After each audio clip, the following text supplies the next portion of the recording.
Alors, il y a un micro par personne, vous pouvez en prendre un. Et puis, on va démarrer avec Pascal Papé. Je ne vais pas revenir sur votre palmarès de rugby. C'est difficile d'occulter votre stature de rugbyman. Vous êtes arrivé un peu en avance.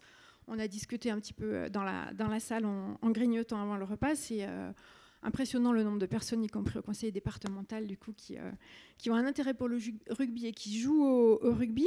Donc vous avez été 2e ligne du Stade français, capitaine du 15 de France. Vous êtes toujours à fond, de toute façon, y compris professionnellement, dans le milieu du rugby. Et alors, petite fierté quand même personnelle, on vous accueille presque en voisin. Vous avez grandi pas très loin d'ici, hein, c'est ça ? Oui, c'est ça. Donc moi, je suis né à Lyon et j'ai grandi à Givors, donc dans la banlieue sud de Lyon. Qui a été votre premier club, hein, c'est ça ? Qui a été mon club formateur. D'accord. Après Bourgoin et après le Stade français. Avant Bourgoin et avant Bourgoin le Stade et après français. Stade français. Ok. Vous avez donc un nom qui est célèbre. Je fais le test comme tout le monde. On tape Pascal Papé sur Internet. Donc on tombe sur une page Wikipédia qui est longue comme un bras, ce qui est quand même un baromètre de notoriété important. Pourtant, vous n'êtes pas toujours appelé Pascal Papé, mais vous êtes Pascal Papé depuis quand ? Depuis que depuis que je suis majeur, depuis que j'ai eu 18 ans, j'ai changé de nom. J'ai récupéré le nom de ma famille d'accueil dans un premier temps, et puis donc de ma famille d'adoption, de ma famille tout simplement. Donc c'est quelque chose que j'avais compris très tôt.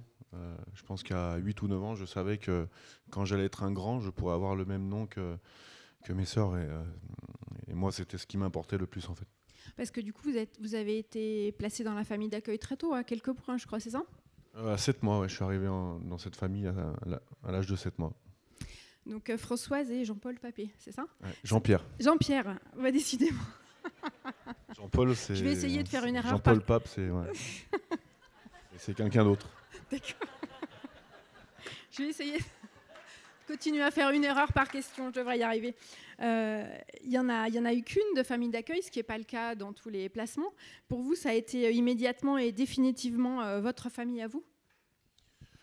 Complètement, je suis arrivé dans cette famille à 7 mois, donc mes souvenirs, je les ai que dans cette formidable famille, et je le disais tout à l'heure,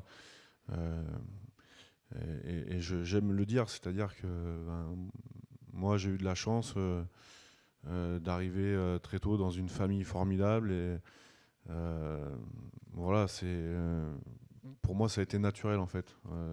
Je me pose pas forcément la question de... C'est ma famille en fait, j'ai pas eu d'autres familles, donc on reviendra un petit peu après sur ce sujet-là, mais ça a été très naturel. J'ai été tout de suite mis dans un état de fils pour mes parents et de petit frère pour mes sœurs, donc à partir de là, ça a été très facile pour moi d'avoir ce lien d'appartenance à cette famille.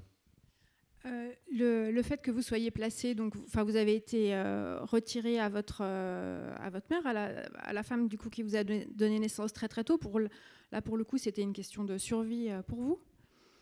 Oui, c'est ça. J'ai été retiré assez tôt de ma mère biologique, puisque c'est la police qui est venue me chercher dans l'appartement, et c'est les voisins qui l'avaient alerté, puisque j'étais tout seul dans l'appartement à pleurer depuis de nombreuses heures, et donc très mal nourri. J'étais très malade, mal nourri, et donc j'étais dans un état un peu de souffrance. Donc c'est à partir de là que j'ai été retiré en tout cas de la garde de ma mère biologique. Donc du coup, vous n'étiez pas adoptable. Donc la famille Monsieur et Madame Papé, du coup, vous avez grandi chez eux, mais en tant que famille d'accueil. Et du coup, vous avez été suivi pendant tout ce temps-là par les services sociaux. Et le lien n'a pas été rompu avec votre mère biologique, hein, c'est ça ? Non, pas du tout. Il a été même très fort dès le départ. Alors, quand je dis très fort, c'est pas de ma part, hein, très présent en tout cas. Très présent, puisque mes premiers souvenirs, c'est quand j'ai 3-4 ans, où je devais aller la voir très régulièrement, parfois une fois par semaine. Je me rappelle, c'était le mercredi après-midi. Je me rappelle comme si c'était hier du chemin qu'il fallait faire, hein. C'était dans ma tête, j'avais le GPS de la sortie du portail de chez mes parents à l'arrivée dans les services où j'allais la retrouver pendant plusieurs heures. Donc pour moi, c'était un petit peu difficile parce que c'était une inconnue. Qu'est-ce qui se passait du coup pendant ces 2 heures? Il se passait que pas grand-chose, c'est-à-dire que c'est là c'est à partir de là que j'ai commencé un petit peu à souffrir aussi psychologiquement, puisqu'on vous met, on a beau vous dire c'est ta maman, c'est elle qui t'a donné la vie, etc. On vous met devant une inconnue avec qui vous avez rien à voir et on va vous demander de passer 2 heures avec. Et puis encore une fois, je parle pour moi, mais mes souvenirs, c'était difficile, très difficile pour moi, mais c'était aussi très difficile pour elle. Et voilà, donc c'était déjà une vraie appréhension toutes les semaines, tous les 15 jours d'y aller, puisque psychologiquement, ça commençait vraiment à me peser, et puis ça a commencé à me détraquer aussi au fur et à mesure. Et voilà, et malheureusement, on ne pouvait pas faire autrement, puisque moi, j'en parlais très régulièrement avec ma famille, et ma mère, ma mère adoptive me disait, mais on n'a pas le choix, tu es obligé d'aller la voir, c'est comme ça. Et moi, je comprenais pas, puisque, encore une fois, je le répète, c'était quelqu'un que je ne connaissais pas et pour qui je n'avais, c'est dur de le dire, hein, mais aucune tendresse, aucune affection. C'était une parfaite inconnue, donc je ne comprenais pas. Et honnêtement, psychologiquement, ça a commencé à vraiment me marquer, quoi. Jusqu'à ce que vous croisiez la route d'un juge qui vous a écouté, qui a accepté d'entendre que ça rimait peut-être pas à grand-chose, ni pour vous, ni à la limite pour votre mère biologique, de continuer à vous voir régulièrement. C'est ça, ça a été. En fait, mon état était un peu. Difficile, et je pense que ça a commencé à faire poser pas mal de questions, que ce soit aux assistantes sociales, aux éducateurs, à tout le monde, notamment aux juges des enfants. Et donc les rendez-vous ont commencé à être de plus en plus lointains.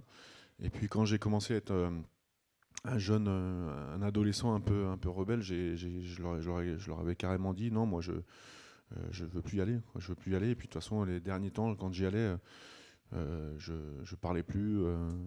Enfin, ça avait aucun sens. Donc heureusement, j'ai eu la chance de tomber sur un juge qui a quand même un petit peu compris un petit peu mes sensations, et qui a vraiment éloigné de plus en plus les rendez-vous jusqu'à ce que je n'y aille plus du tout. Vous écrivez dans votre livre que les travailleurs sociaux, notamment, vous disaient vous ne devez pas trop vous attacher. Ils disaient peut-être la même chose d'ailleurs à vos parents. Il me le disait pas à moi, parce que en fait, c'est surtout à mes parents et à ma mère. C'était pas de la malveillance de leur part, ils faisaient leur travail, sauf que vous pouvez pas imaginer à quel point ça peut résonner sur un enfant qui est en train de jouer au Lego dans la pièce d'à côté. Quand on dit ça à sa mère, Madame Papé, ça serait bien que Pascal évite de vous appeler maman, et ne vous y attachez pas trop, parce que on sait pas trop de quoi va être fait l'avenir. Donc la porte ouverte, en train de jouer à côté, je peux vous dire que je me rappelle de la pièce, des murs avec la tapisserie verte, et de l'odeur de cette pièce. Voilà, c'est quelque chose qui m'a marqué au fer rouge. Vous avez le sentiment que les adultes autour de vous, à part vos parents adoptifs, peut-être se sont pas rendus compte de ce que ça représentait, cette peur et l'incertitude permanente dans laquelle vous avez grandi? On ne peut pas s'en rendre compte, je pense. On ne peut pas se rendre compte. Encore une fois, ces personnes-là font leur travail, et c'est pas forcément, je le répète, du mauvais esprit ou de la malveillance, mais c'est surtout ce que la résonance que la situation peut avoir. Imaginez, à partir de là, moi, quand je dis que ça m'a marqué au fer rouge, c'est à partir de là que vraiment j'ai commencé à psychologiquement être pas bien. C'est-à-dire que l'épée de Damoclès a été réellement au-dessus de ma tête. Et en fait, le bonheur dans lequel on m'avait placé, parce que, encore une fois, c'est les mêmes personnes qui m'avaient placé dans une famille d'accueil extraordinaire, me mettaient dans une position d'insécurité. C'est-à-dire, aujourd'hui, t'es heureux, peut-être pas demain. Et ça, quand vous avez 4-5 ans, vous commencez à le comprendre, c'est terrible. C'est terrible, vous dormez plus la nuit, pipi au lit, le moindre bruit dans la maison, c'est quelqu'un qui vient vous chercher pour rentrer avec votre mère adoptive, parce que on ne sait pas, le juge a décidé que c'était le moment. Enfin, vous voyez tout ce qui peut passer dans la tête d'un petit bonhomme. Et voilà, quand on parle d'insécurité, moi, je l'ai vraiment vécu de manière très forte. Et, facilement quand on devient un adulte ou ça reste difficile? Non, parce que c'est quelque chose qui vous marque à vie, en fait. En plus, moi, j'ai toujours été un peu plus grand, un peu plus costaud que les autres aussi, donc voilà, on n'a pas envie. C'est quelque chose qui est enfoui au fond de nous et qu'on n'a pas forcément envie de parler, d'exprimer, parce qu'encore une fois, on veut être fort. Non, c'est une cicatrice qui est. Encore une fois, moi, je suis un exemple. Hein, j'en suis conscient. Je suis un produit qui est arrivé à réussir, et ça, c'est extraordinaire. Mais malheureusement, il y a des petites choses qui font qu'on souffre énormément de ces situations, même si au final, l'histoire est magnifique, elle est super belle. J'ai beaucoup souffert, et aujourd'hui, pourquoi j'ai écrit un témoignage et non pas une autobiographie, c'est parce que j'avais besoin de sortir et voilà, c'était ma thérapie, quoi, en fait, finalement, de pouvoir aussi sortir toute la souffrance que j'avais en moi, parce que je voulais pas le montrer. Déjà, je voulais pas le montrer à mes parents pour pas les faire souffrir, parce que je pense que eux, ils y étaient pour rien, et puis je voulais, voilà, pour moi, c'était trop intime.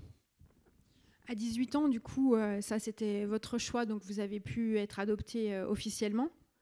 C'était, vous disiez, un genre de deuxième naissance, enfin ou troisième si. Oui, J'aime bien le dire. J'ai eu 3 naissances, donc naissance sur Terre. Voilà. La deuxième, c'est quand je suis arrivé, quand la cigogne, la grosse cigogne du coup, parce que j'étais un peu gros, m'a déposé sur le palier de mes parents.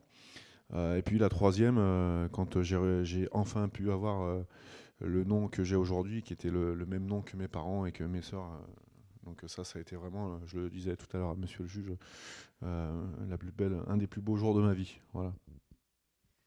Vous expliquez bien plusieurs fois aussi dans l'ouvrage comment le fait de ne pas pouvoir porter le nom de ceux qui étaient votre famille, ça a été compliqué, enfin, y compris à dire, à assumer, enfin, à l'école, enfin, tous les gens qui vous connaissaient. Ouais, ça a été, en fait, c'est terrible.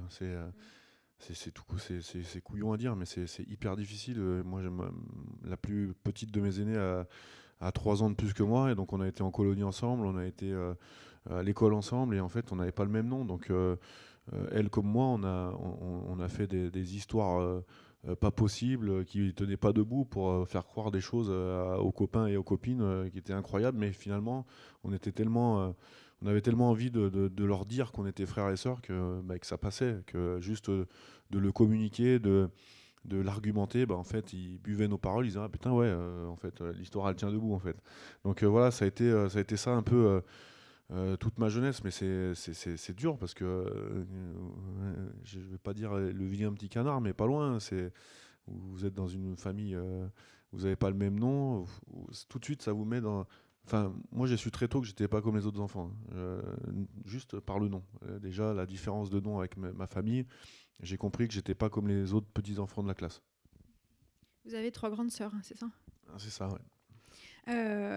Le rugby, vous avez commencé à quoi, 8-9 ans? Je l'ai commencé à 5 ans, ouais. Pourquoi ça a si bien marché entre vous et le rugby?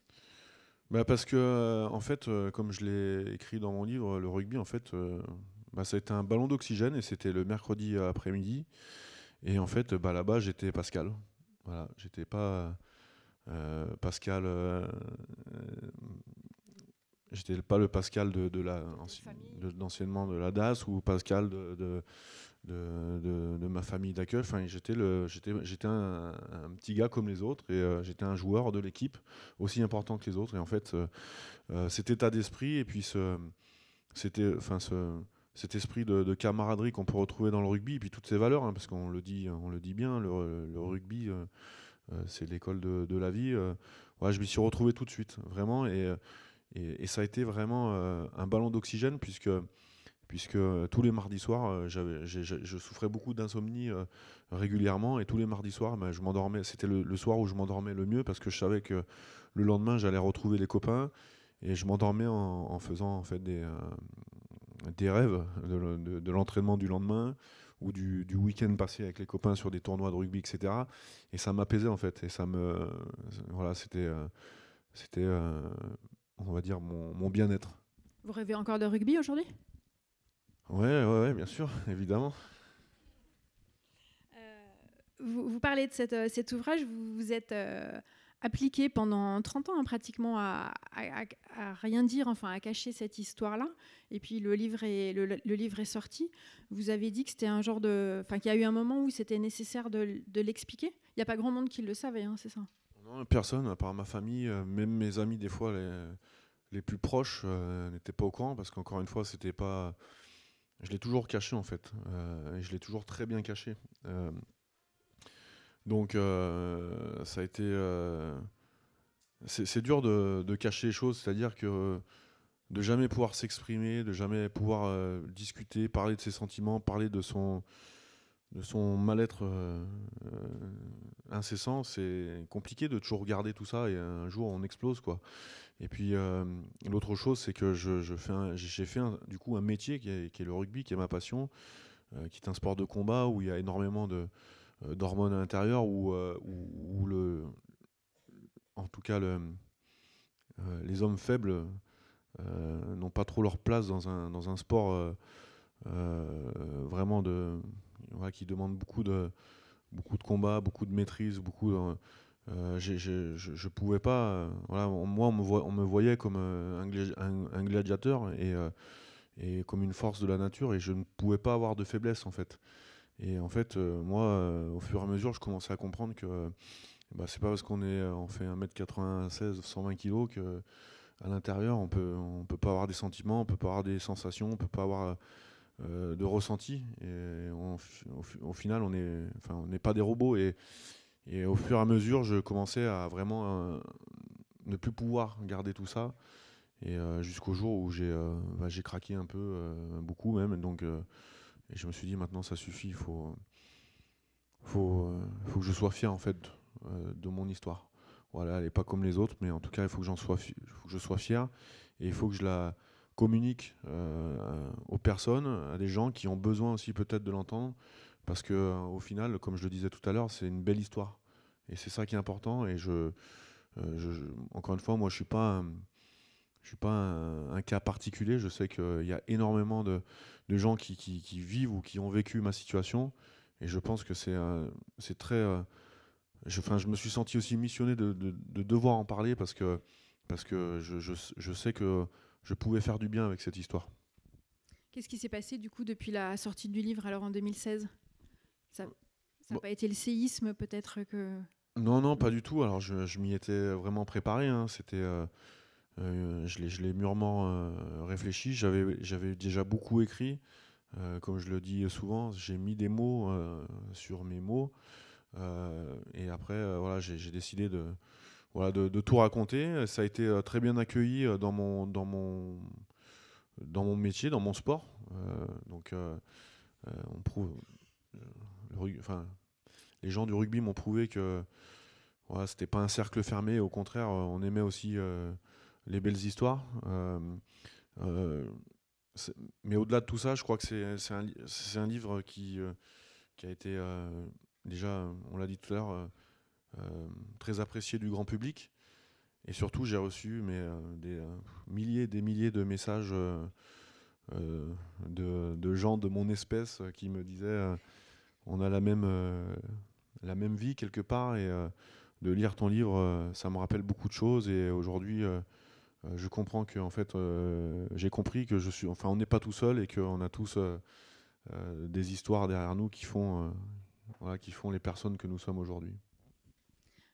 Vous disiez que l'histoire du coup aurait pu être très très courte, hein, pour vous dans la famille où vous êtes né au départ. Est-ce que vous serez de toute façon toujours un survivant? Mais en tout cas, ce qui est sûr, c'est que comme je vous le disais tout à l'heure, j'ai compris très très jeune que j'étais pas un petit garçon comme les autres. Aujourd'hui, oui, je pense que je suis un survivant parce que j'ai eu de la chance déjà de pouvoir bénéficier aussi du service social à un moment donné, et puis d'une famille d'accueil et ma famille d'adoption magnifique. Mais voilà, c'est je l'ai écrit dans mon livre, alors pour ceux qui le liront ou qui l'ont déjà lu, mais en fait cette histoire-là, mon histoire, en fait, ça a été vraiment le socle de tout ce que j'ai pu faire dans ma vie d'homme. C'est-à-dire que euh, tout mon vécu, toute la souffrance que j'ai eue, toute la haine que j'ai eue, pas forcément par rapport à des personnes, mais surtout par rapport à ma situation, euh, c'est ce qui m'a permis d'être le sportif, je vais pas dire exceptionnel parce que j'ai un petit peu d'humilité, mais d'être le sportif que je suis devenu en fait. C'est exactement ça, c'est que si j'avais pas eu cette vie en fait, je suis pas certain que j'aurais eu le caractère que j'ai eu et que j'ai aujourd'hui. Donc c'est pour ça que aujourd'hui je suis directeur du centre de formation au Stade Français Paris, et les petits gars qui ont des parcours de vie difficiles ou particuliers, j'ai toujours un petit œil particulier sur eux parce que je sais que dans les jeunes, ils ont quelque chose pour réussir. Merci Pascal Papé.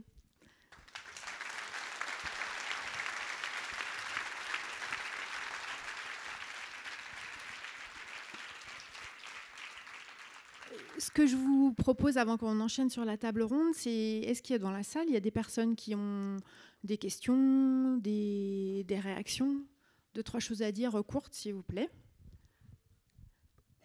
Ah, ici.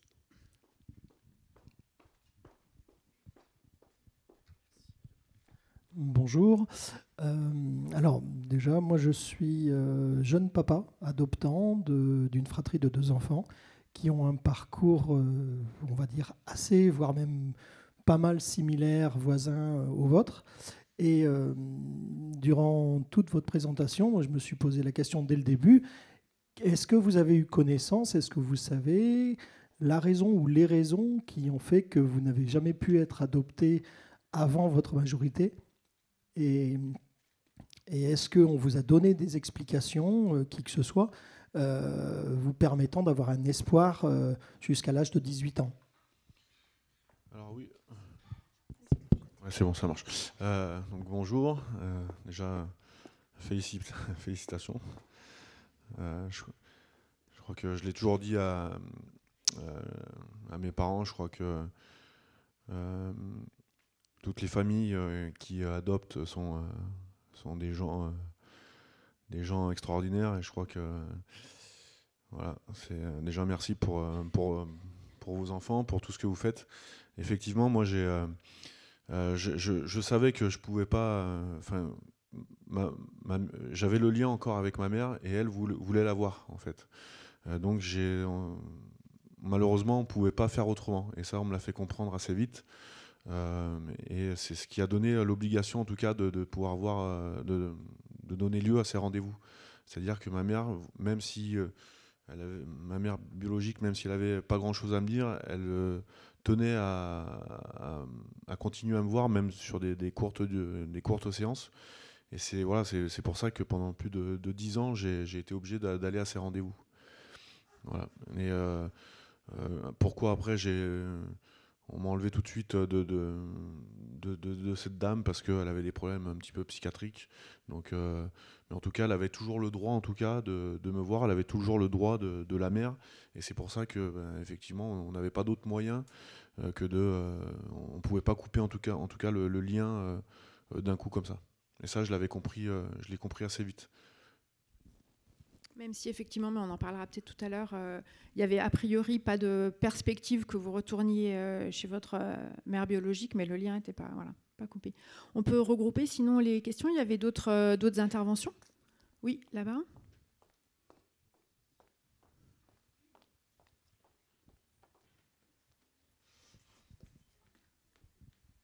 Bonjour. Bonjour. Je voulais vous poser une question sur un travailleur social qui vous accompagnait tout au long de votre parcours d'enfant confié à l'ASE. Est-ce que vous avez connu finalement peu de travailleurs sociaux, ou vous aviez quelqu'un qui vous a accompagné pendant pas mal d'années ? Alors j'en ai pas eu beaucoup. J'en ai eu, mes souvenirs, c'est un peu vague, mais il me semble que j'en ai eu 2 ou 3, pas plus. Assistante sociale. J'ai eu aussi le droit à un petit peu de psychologue, pas mal de choses. Malheureusement, j'étais vraiment pas réceptif à ces personnes-là parce que, encore une fois, moi, je n'avais rien à faire avec eux. Je me demandais pourquoi il fallait que j'aille à des rendez-vous avec l'assistante sociale, pourquoi il fallait voir le psychologue, pourquoi parfois il y avait une visite d'éducateur. Enfin bref, moi, encore une fois, c'était une perte de temps. Et donc, je le disais tout à l'heure, moi, je mettais un mur devant et puis ils pouvaient me parler pendant 2 heures, ils n'avaient aucune réponse. Donc, j'ai eu en face de moi des personnes de l'assistance sociale, mais voilà, on va dire que c'était un vrai non-retour de ma part, parce qu'encore une fois, moi, je ne comprenais pas la situation. Ma famille, je ne comprenais pas pourquoi j'étais dans un bureau alors que j'avais ma famille qui m'attendait à la maison, quoi. Donc, je ne peux pas dire que j'ai eu énormément d'assistance sociale, mais par contre, ce qui est sûr, c'est que moi, pour moi, c'était je comprenais pas pourquoi j'étais avec eux, quoi. Oui. Il y a un micro qui arrive juste. Le micro arrive juste, voilà, vous l'arrangez. Donc, je veux rebondir sur la question de mon ami qui vient d'adopter. Et moi, personnellement, je suis famille d'accueil. Et il vous a demandé qu'est-ce qui vous a donné l'espoir d'être adopté par votre famille, monsieur, madame Papé. Est-ce qu'il vous le disait, quand tu auras 18 ans, on aura l'occasion de t'adopter? Est-ce que vous leur demandiez, est-ce que vraiment vous allez m'adopter ou pas?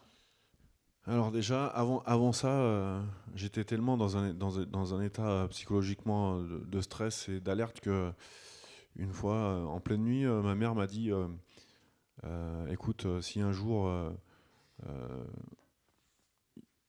tu es obligé de retourner avec ta maman biologique, et ben on partira tous les deux, on fuguera, on va fuguer, mais je te lâcherai jamais. Donc en fait, ça a été hyper naturel, c'est-à-dire que ça a été une décision bilatérale de se dire à 18 ans, de toute manière, tu vas porter le même nom que vous, et que nous, pardon. Et moi, j'étais sans arrêt en train de leur dire, mais on peut pas faire avant, à 15 ans, à 16 ans, j'ai des poils, regardez, maintenant je suis grand, on peut y aller. Enfin, c'était c'était vraiment une grosse envie que j'ai toujours eue. Dès que j'ai eu l'âge de comprendre en fait que je pouvais le faire, c'est moi qui poussais un peu les choses. Et puis au-delà de tout ça, c'était naturel, parce que quand vous avez une maman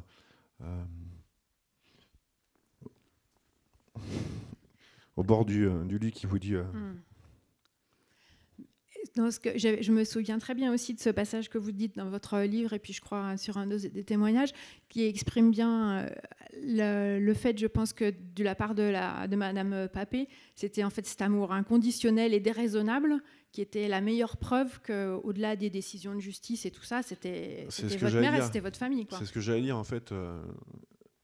C'est l'amour. Ah ouais.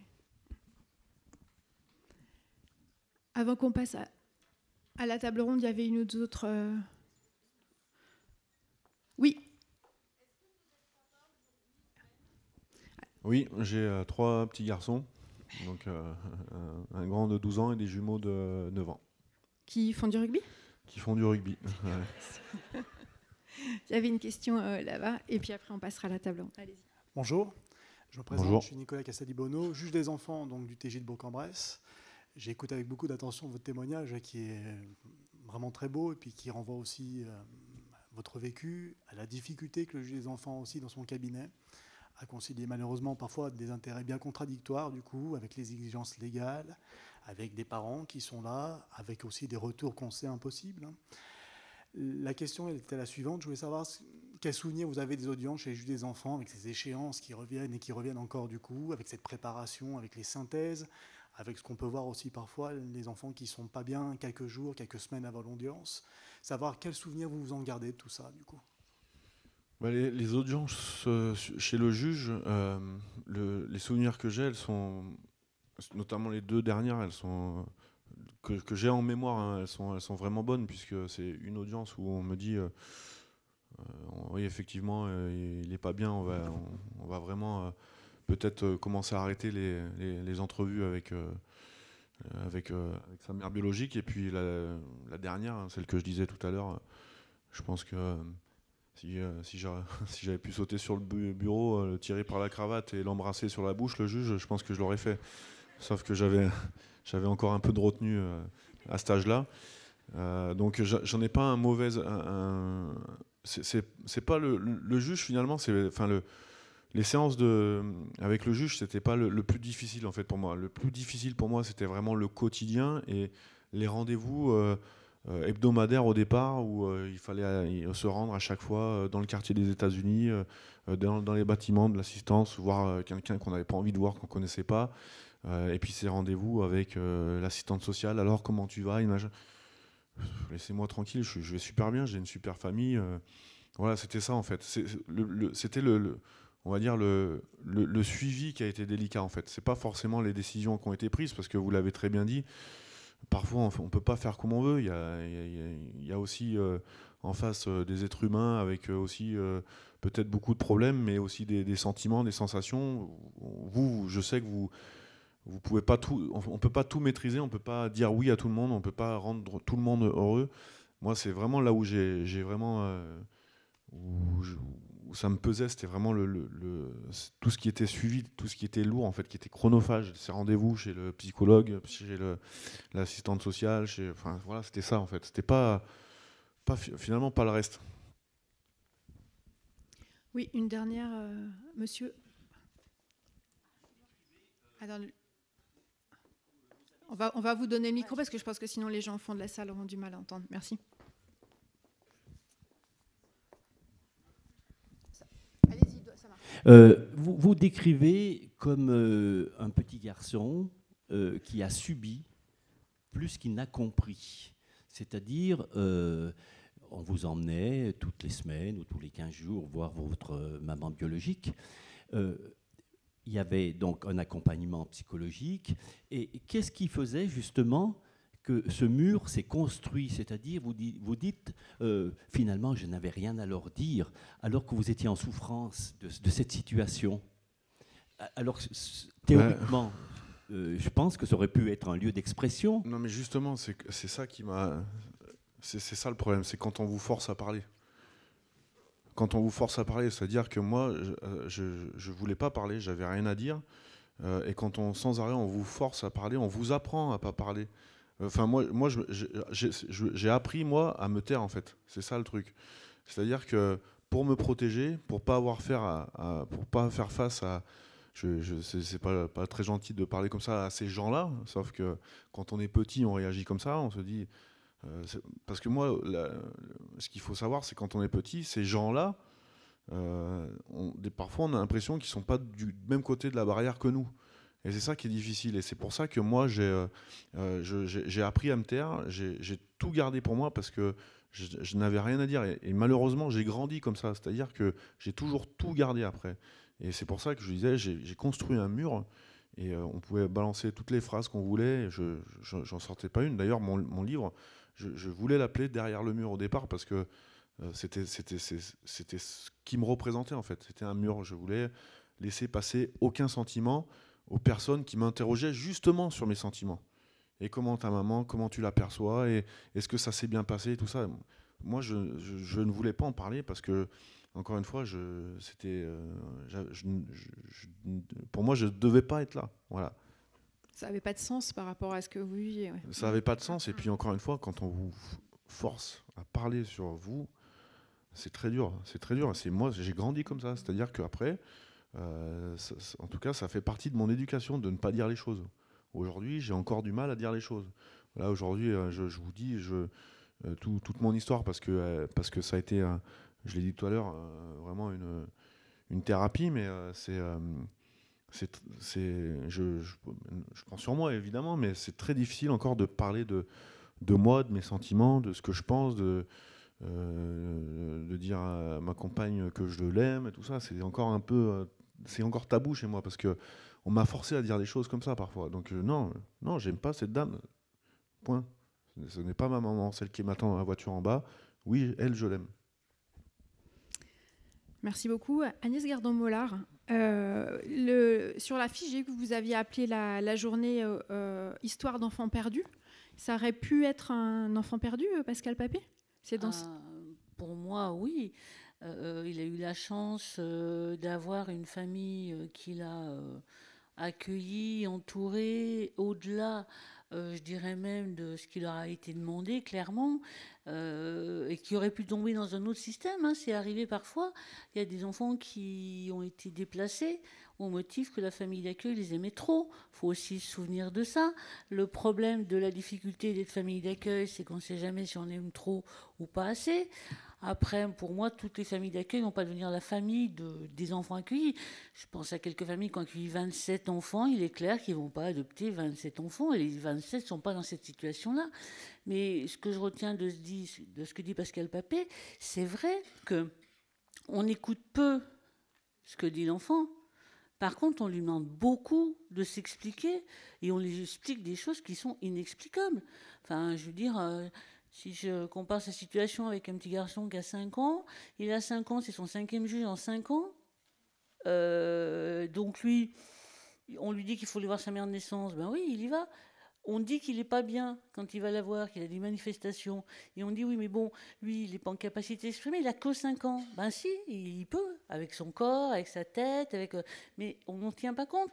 Et de notre côté, par exemple, certains parents ont des avocats, mais l'enfant, lui, n'en a pas. Et quand on dit, ben, ce serait peut-être bien qu'il en ait, on dit, oui, mais il est trop jeune pour demander un avocat. Donc finalement, cette parole d'enfant, moi je comprends quand Pascal Papé il dit, moi je ne parlais plus à personne. C'est vrai que le travailleur social, par principe, est pénible. Il faut qu'il remplisse son rapport. Donc il dit, alors comment tu sens? Mais c'est pas mieux aller cette fois à la visite. Je pense, il y a actuellement dans l'un 1200 enfants placés, 380 sont en visite médiatisée. C'est-à-dire qu'ils voient leurs parents avec un tiers présent, qui observent. Ça fait pour certains plus de 3 ans qu'ils sont dans cette situation-là. Il n'y a rien qui bouge. Et quand on dit au moins rassurer l'enfant, faites un placement long, parce que je veux dire, dans la situation de Pascal Papé, s'il ne veut jamais retourner, pourquoi on n'a pas fait un placement jusqu'à 18 ans, par exemple? On lui aurait dit, tu ne peux pas être adoptable maintenant, ok, mais tu ne vas pas bouger de là. Ça lui aurait peut-être donné une certaine sécurité. Ce genre de choses, on ne l'emploie pas. Et on dit, oui, pour le parent, c'est important qu'il vienne chaque année exprimer quelque chose à l'audience. C'est le parent, c'est de la protection d'enfants. Moi, c'est ces contradictions-là où je dis qu'on devrait progresser. Un avocat pour les parents, un avocat pour l'enfant, un placement qu'on sait qui va être long, mais signifions-le. Au moins l'enfant, il peut se dire, je sais, je ne bouge pas de là.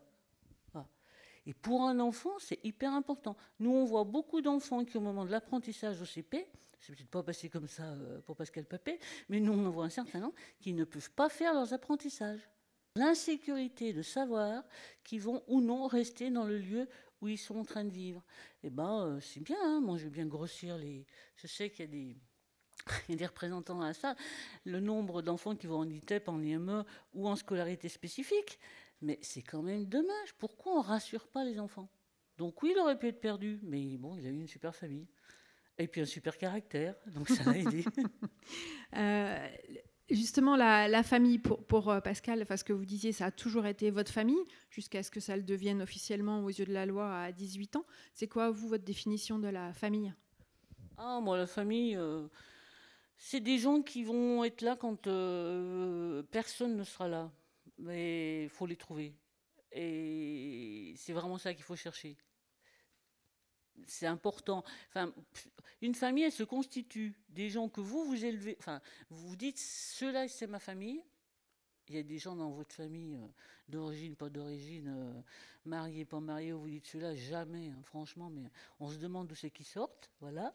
Mais du moment où vous en avez quelques-uns sur qui vous pouvez compter, eh ben, ça fait votre famille. Et votre famille, vous pouvez la constituer. Souvent, les enfants, et ça aussi, il faut qu'on s'en souvienne, ils constituent aussi leur famille par la fratrie. Et eux, ils font rarement des demi ou des quarts. C'est-à-dire, ils ont des frères et sœurs. Et c'est quand vous poussez l'explication qu'ils vous disent, non, mais c'est l'enfant de mon père ou c'est de ma demi-sœur. Mais si vous ne le poussez pas, il constitue la famille par la fratrie. Et par cette fratrie, il trouve des adultes qui vont avec, et par ces adultes qui vont avec, ils font famille. Donc il faut vraiment permettre ce montage et leur laisser se créer leur roman familial et l'autoriser en sécurisant leur parcours. Vous nous le redirez plein de fois, je pense, cet après-midi. Giovanni Voulot, pour vous, c'est quoi, quelle définition vous donnez à la famille? Il y a un micro sur la table aussi.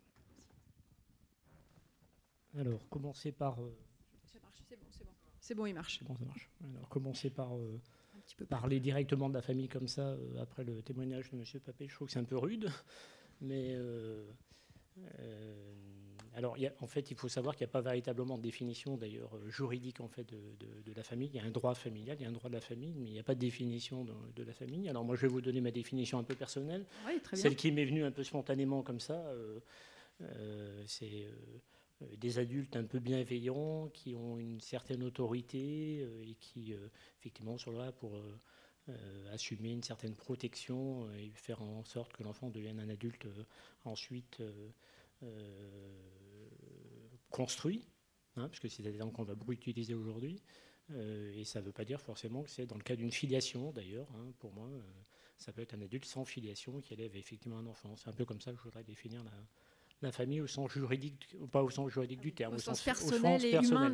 Parce qu'il n'y a pas véritablement de définition juridique. Après, évidemment, il y a une idéologie de la famille qui est issue du code napoléonien et qui consiste à dire c'est la transmission de la propriété, c'est évidemment la filiation, mais ça c'est une définition effectivement du code napoléonien, du code civil, qui a un peu quand même évolué depuis le temps.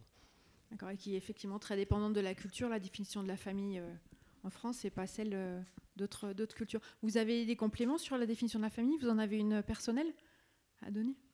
Par rapport à la mienne? Non, enfin de la famille pour vous c'est quoi? Enfin, comment vous définissez la une mienne famille? déjà, c'est ce que je dis toujours à mes parents, c'est super-héros, des Marvel déjà, ça c'est clair. Donc je pense que pour moi déjà les familles qui adoptent, ce sont des super-héros parce que après je suis complètement d'accord, c'est-à-dire que déjà il y a le phénomène de fratrie. C'est vrai que moi depuis tout petit avec 3 sœurs juste au-dessus, ça vous imprègne, ça vous rend complètement indépendant aussi à cette famille, enfin en tout cas central aussi à cette famille, surtout quand vous avez 3 filles et un petit gars. Et juste pour une petite qui va avec la famille, tout à l'heure je parlais de la difficulté que j'avais de pas avoir le même nom que mes sœurs ou mes parents. Par contre, parfois, des gens qui ne connaissaient pas l'histoire me disaient wow, qu'est-ce que tu ressembles à ton père, toi. Enfin, il y avait aussi des moments où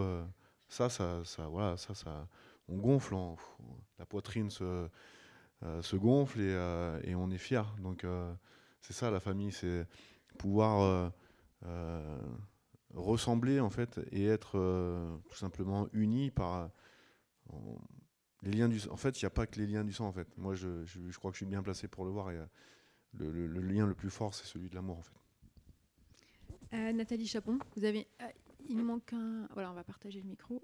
Votre définition à vous de la famille.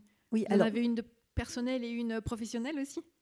Professionnelle. Enfin, je donnerais plutôt la définition de la famille des enfants confiés que j'ai rencontrés. J'ai réalisé donc un travail de recherche pendant plus de 2 ans dans 2 départements, le 13 des Bouches-du-Rhône et donc le Vaucluse, et j'ai rencontré des enfants confiés de 5 ans jusqu'à 18 et 21 ans.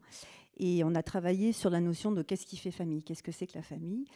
Et on a travaillé sur la question de la famille et puis également, bien évidemment, sur la question de la fratrie et du groupe fraternel, c'est-à-dire de ce qui se vit au sein de la famille d'accueil et des relations que l'enfant peut tisser entre son frère et sœur d'origine, c'est-à-dire sa fratrie d'origine, si elle est confiée dans la même famille d'accueil, mais également les enfants de la famille d'accueil et puis les autres enfants confiés. Et donc, j'ai travaillé sur cette question-là. On a, avec une équipe de chercheurs, des sociologues et des juristes, Et on a réfléchi à ce qui faisait famille en interrogeant l'ensemble de ces personnes, c'est-à-dire les enfants, tous les enfants, mais aussi la famille d'accueil, les travailleurs sociaux et les parents d'origine quand on pouvait les rencontrer. Voilà. Et à partir de là, on a réfléchi à la question de qu'est-ce qui fait famille en accueil familial. Et donc la définition que je vais vous donner, c'est celle des enfants, c'est pas la mienne. Hein. Voilà. Pour les enfants confiés, et ça reflète vraiment tout le témoignage qui vient d'être porté par Pascal Papé. Hein, je veux dire, aujourd'hui, moi, les enfants que j'ai rencontrés, ils ont cette même histoire-là, certains d'entre eux. Hein, c'est-à-dire, la famille, c'est d'abord vivre ensemble. Pour eux, c'est aussi partager des bons moments au quotidien avec ceux que l'on aime. Donc, c'est une notion d'amour aussi, on s'aime. Et puis, il y a une autre notion qui est importante pour eux, c'est se soutenir. Et cette notion-là de soutien, la famille d'accueil, elle a cette fonction, ce que je parle de fonction d'accueil, de soutien, c'est-à-dire qu'elle va être présente à chaque fois qu'il y a un souci pour l'enfant. Elle va être là, les autres enfants confiés ou enfants de la famille d'accueil sont là, ils sont à l'écoute et ils sont soutenants. Et c'est quelque chose qui est très important pour les enfants, et notamment aussi quand ils grandissent et quand ils deviennent adultes, c'est-à-dire à 18 ans, qu'est-ce qu'ils font, voilà. Et la famille d'accueil, elle est là, elle est présente, elle est soutenante, dans la plupart des cas. Contrairement aux parents d'origine, qui sont très souvent identifiés par les enfants par leurs problématiques. Mes parents, ils ont des problèmes.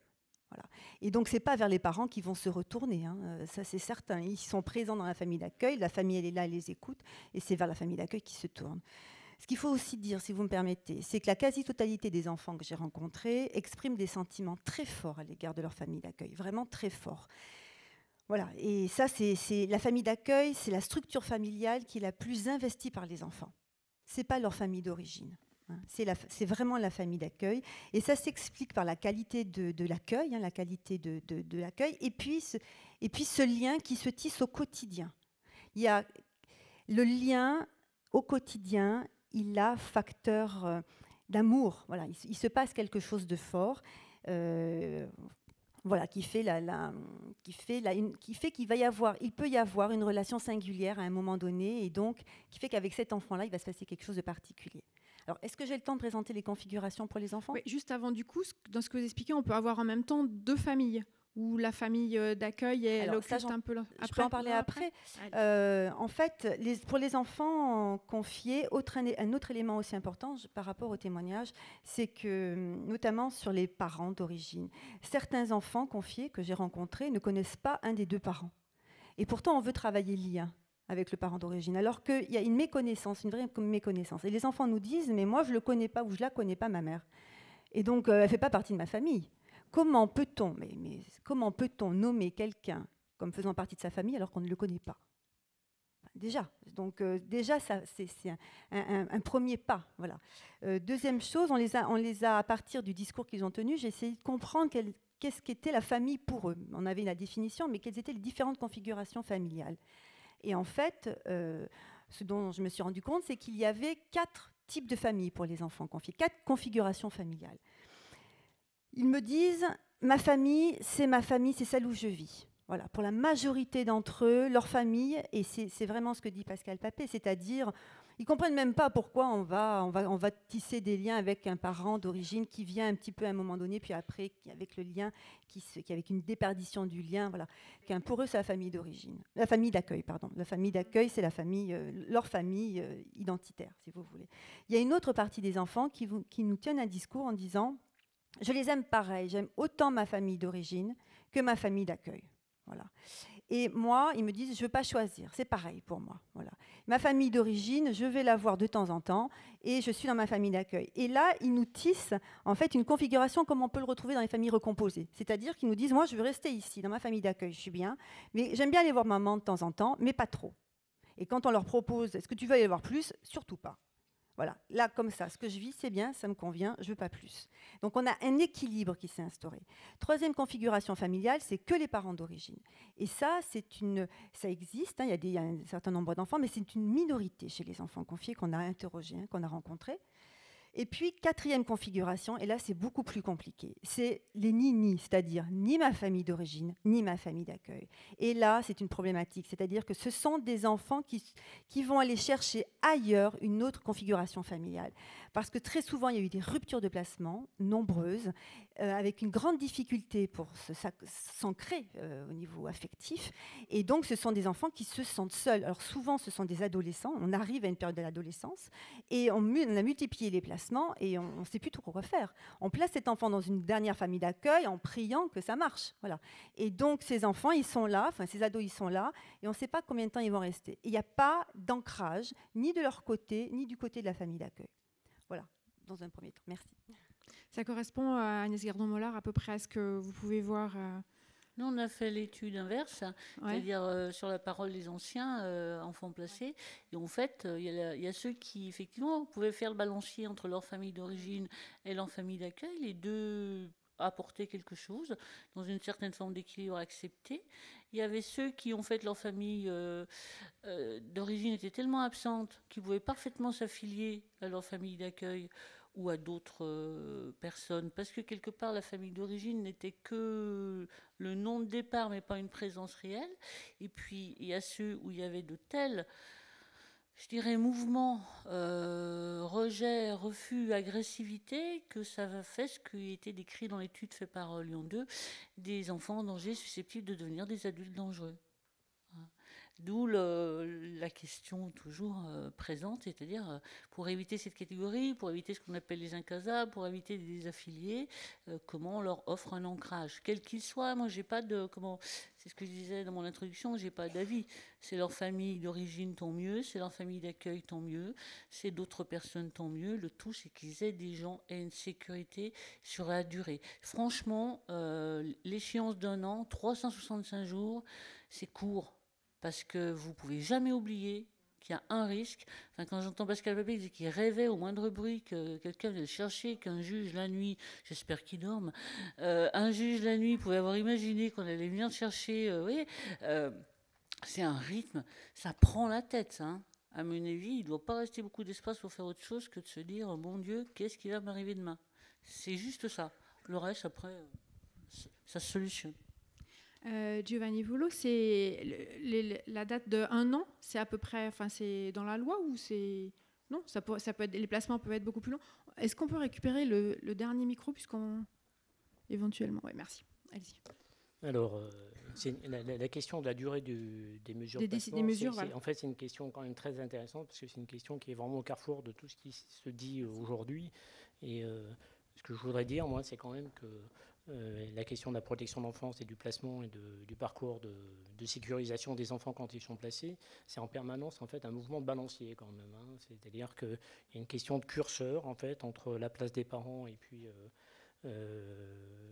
la protection des enfants. Et le rôle du juge des enfants, c'est savoir où on met le curseur en permanence. Quoi, hein, voilà. Et la question de la durée des mesures de placement, elle a beaucoup évolué puisqu'avant 1986, on pouvait placer un enfant sans forcément de limitation donc de durée, hein, ce qui fait que quand la loi est intervenue, on ne pouvait plus placer les enfants, enfin on était obligé de placer, de prévoir une durée qui était de 2 ans, ce qui a demandé d'ailleurs de réviser toutes les mesures de placement.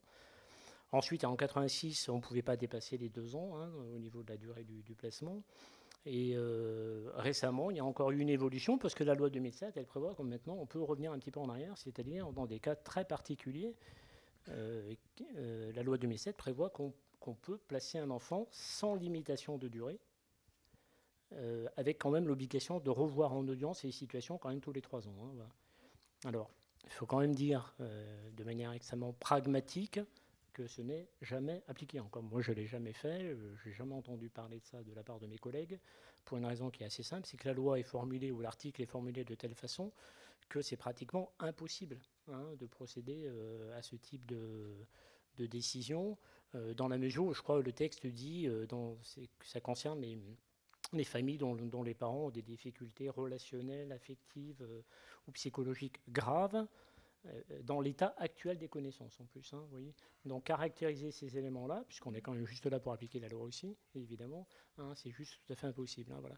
Après, ce que je veux dire, c'est que, et c'est ce que dit M. Papé, c'est-à-dire que il y a, je crois, la durée des mesures de placement, et c'est vrai que cette violence qui est faite, effectivement, à la fois aux parents, d'ailleurs, des fois aussi, hein, et aux enfants, de revoir le juge des enfants régulièrement, moi, j'ai envie de défendre aussi ce temps d'audience qui est quand même un temps où la parole effectivement circule quand même, où l'enfant quand même est quand même pris en considération de plus en plus dans ses demandes. Il est entendu, ce n'est plus ce que c'était effectivement à une époque où on se passait largement de ce qu'il pouvait effectivement nous dire.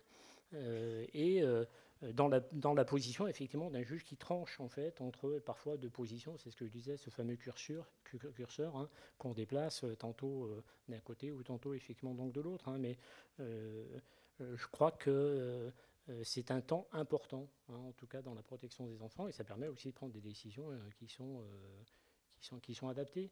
Je crois que si la loi de 86 a aussi permis quand même de réviser les situations périodiquement, c'est aussi parce qu'à un certain moment, on a laissé, on a laissé aussi certains services gérer des situations de manière un peu anarchique, je crois. Voilà. Donc la protection des enfants, et je pense qu'elle passe aussi par des décisions judiciaires, par des temps d'audience, et ça me paraît quand même très important. Par rapport aux critères, le maintien du lien familial, ça reste quand même un repère dans vos décisions? Alors, oui, c'est-à-dire qu'effectivement, on est quand même j'ai envie de dire des représentants de la loi, donc on applique ce que la loi nous demande, mais on n'est pas non plus, parce que parfois on assiste à quelque chose qui me semble un peu caricatural quand même, je le dis parce que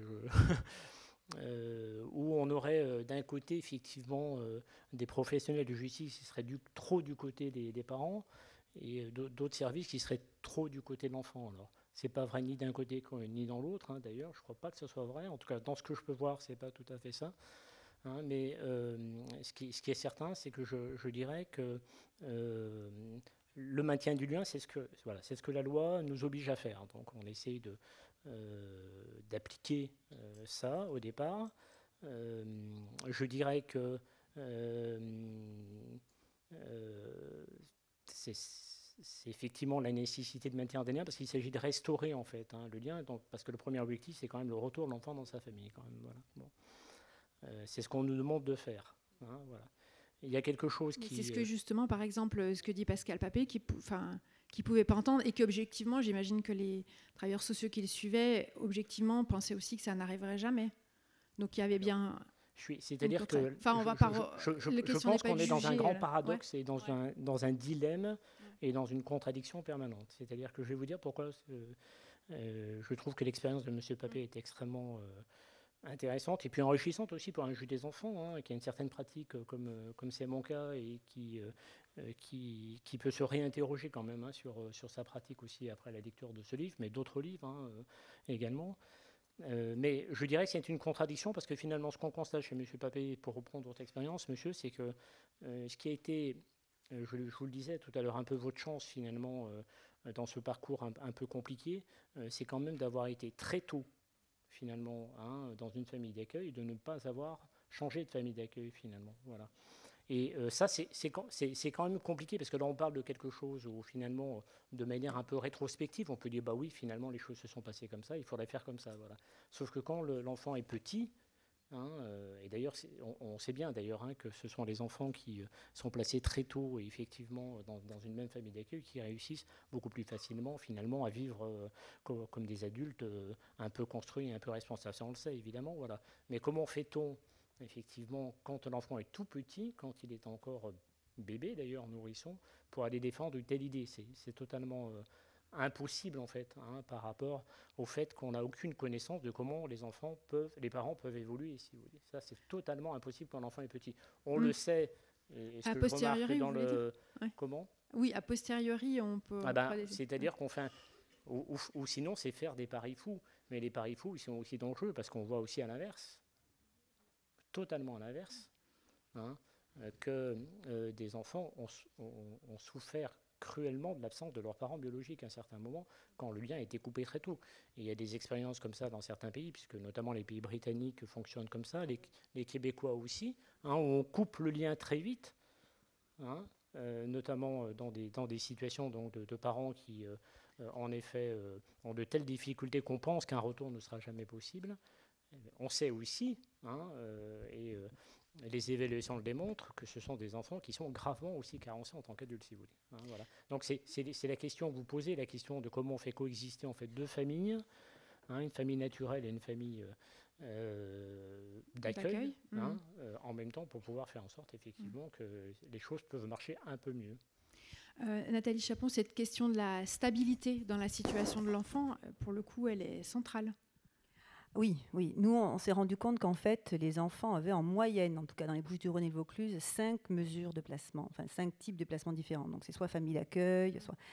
Et que bon, lorsqu'il y avait des placements qui étaient de longue durée, il est préférable, c'est évident, de conserver la famille d'accueil, que l'enfant reste confié dans la même famille d'accueil, parce qu'il y a des liens d'attachement qui se créent, et l'objectif, c'est quand même de sécuriser les parcours. Donc au-delà de ce placement dans cette famille d'accueil-là, c'est aussi derrière sécuriser le parcours de l'enfant. Hein, voilà. La société, comment dire, elle a besoin de savoir du coup à qui appartient l'enfant, de déterminer qui est sa famille. L'enfant, il n'appartient pas ni à ses parents, hein, ni à sa famille d'accueil. Hein, voilà. L'enfant, il évolue dans un contexte familial, dans une constellation familiale, où parfois il y a sa famille d'origine, ses parents qui sont là, avec qui il va avoir des relations de temps en temps.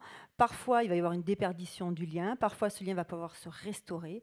Et on sait bien, en tout cas dans les travaux qu'on a menés, qu'il y a différents types de configurations qui se présentent. Alors, si vous me permettez, je vais les présenter. On est dans un système très court, mais quand même, c'est important. On est dans un système, l'aide sociale à l'enfance, elle a pour objectif quand même, sa mission principale, c'est de suppléer les parents d'origine et qu'il y ait un retour de l'enfant dans sa famille d'origine. Ça, c'est la mission principale. Et c'est pour ça qu'on travaille la question du lien. Or, il y a des situations que vivent des enfants, c'est pas possible. Voilà. Parce qu'il y a des différents facteurs qui viennent jouer, qui viennent expliquer ce qu'il vit. Voilà. Et on a montré dans nos travaux qu'en fonction de ces facteurs, eh bien, on ne va pas s'attacher, on ne va pas développer les mêmes relations avec la famille d'accueil, on ne va pas avoir les mêmes dynamiques de placement. Donc en fait, très rapidement, quels sont les facteurs? C'est est-ce que l'enfant a été confié en bas âge? Quelle est la durée du placement? Quelle est la perception de la durée? C'est-à-dire, qu'est-ce qu'on dit à l'assistant familial au moment où il va accueillir l'enfant? Est-ce qu'on lui dit, cet enfant, vous savez, c'est le 5e du fratrie, ben, il se peut que vous l'ayez jusqu'à la fin, voilà, il va rester jusqu'à ses 18 ans chez vous, parce que bon... Ou alors, est-ce qu'on lui dit, la maman, elle est très présente, elle est là, et on va travailler le soutien à la parentalité, etc. Donc, il y a l'âge de l'enfant, la durée du placement, la perception de cette durée, et puis il y a la présence ou pas des parents d'origine. Il y a l'histoire de la famille d'accueil aussi qui rentre en jeu. Et tous ces éléments vont faire qu'il va y avoir une relation singulière à un moment donné qui va se construire ou pas avec la famille d'accueil. Et donc, on a montré 4 dynamiques de placement ou 4 modes de suppléance, c'est-à-dire la famille d'accueil supplée les parents, elle ne se substitue pas, elle ne remplace pas les parents. Pourtant, on a des situations où c'est le cas. Donc, ce qu'on a appelé des situations de substitution, un mode de substitutif, c'est-à-dire que les parents, il y a une déperdition des liens totaux qui se fait à un moment donné. Et les parents ne viennent plus aux réunions pour X raisons, aux rencontres, etc.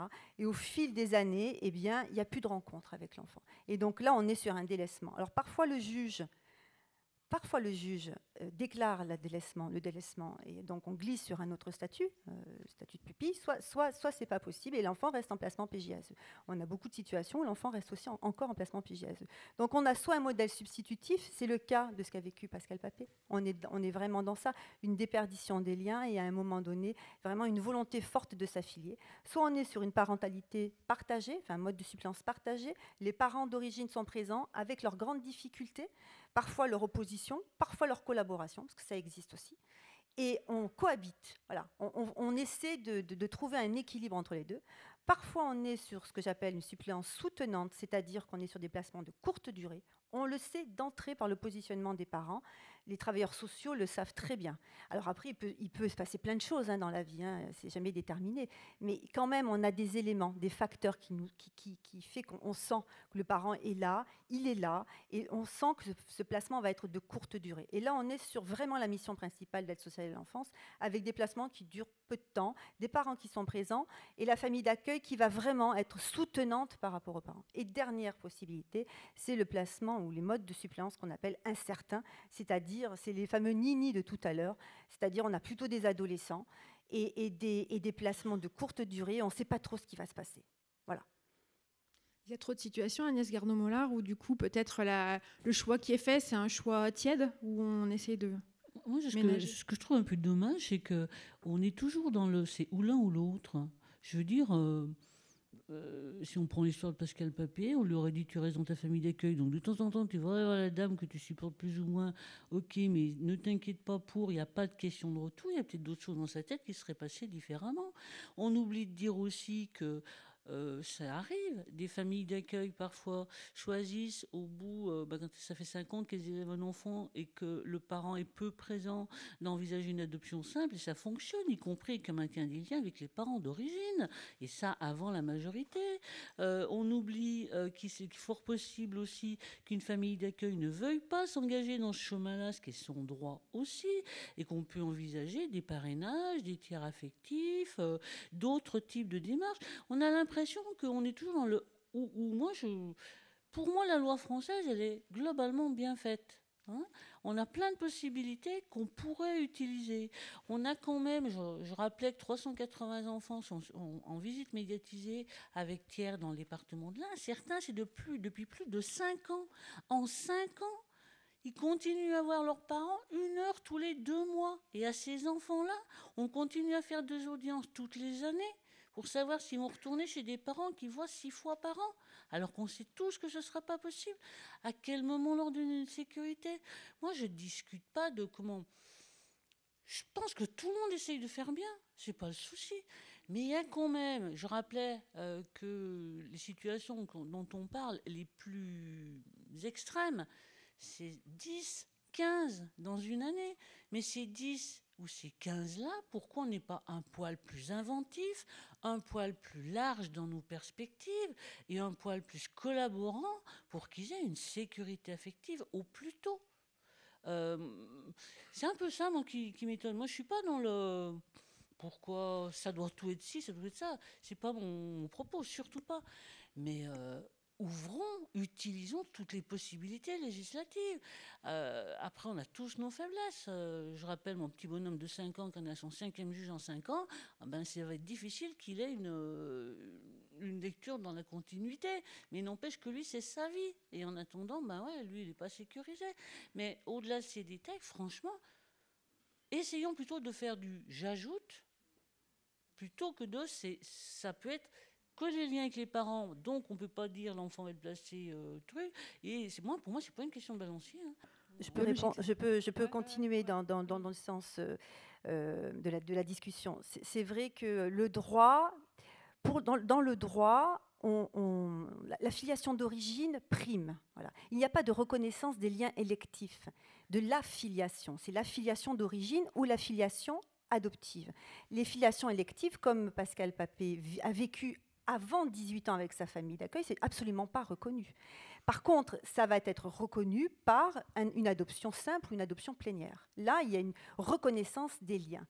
Et le problème, c'est comme il y a non-reconnaissance des liens électifs, donc de l'amour qui nous unit, eh bien, ça peut se rompre à tout moment par n'importe quelle décision, par des facteurs qui viennent à un moment donné, qui changent, et donc l'enfant peut soit changer de famille d'accueil dans des départements, ça existe encore, où on va changer l'enfant de famille d'accueil, soit parce que les parents veulent à un moment donné reprendre leurs droits, voilà, et donc ils vont intervenir, et donc on va fragiliser l'enfant.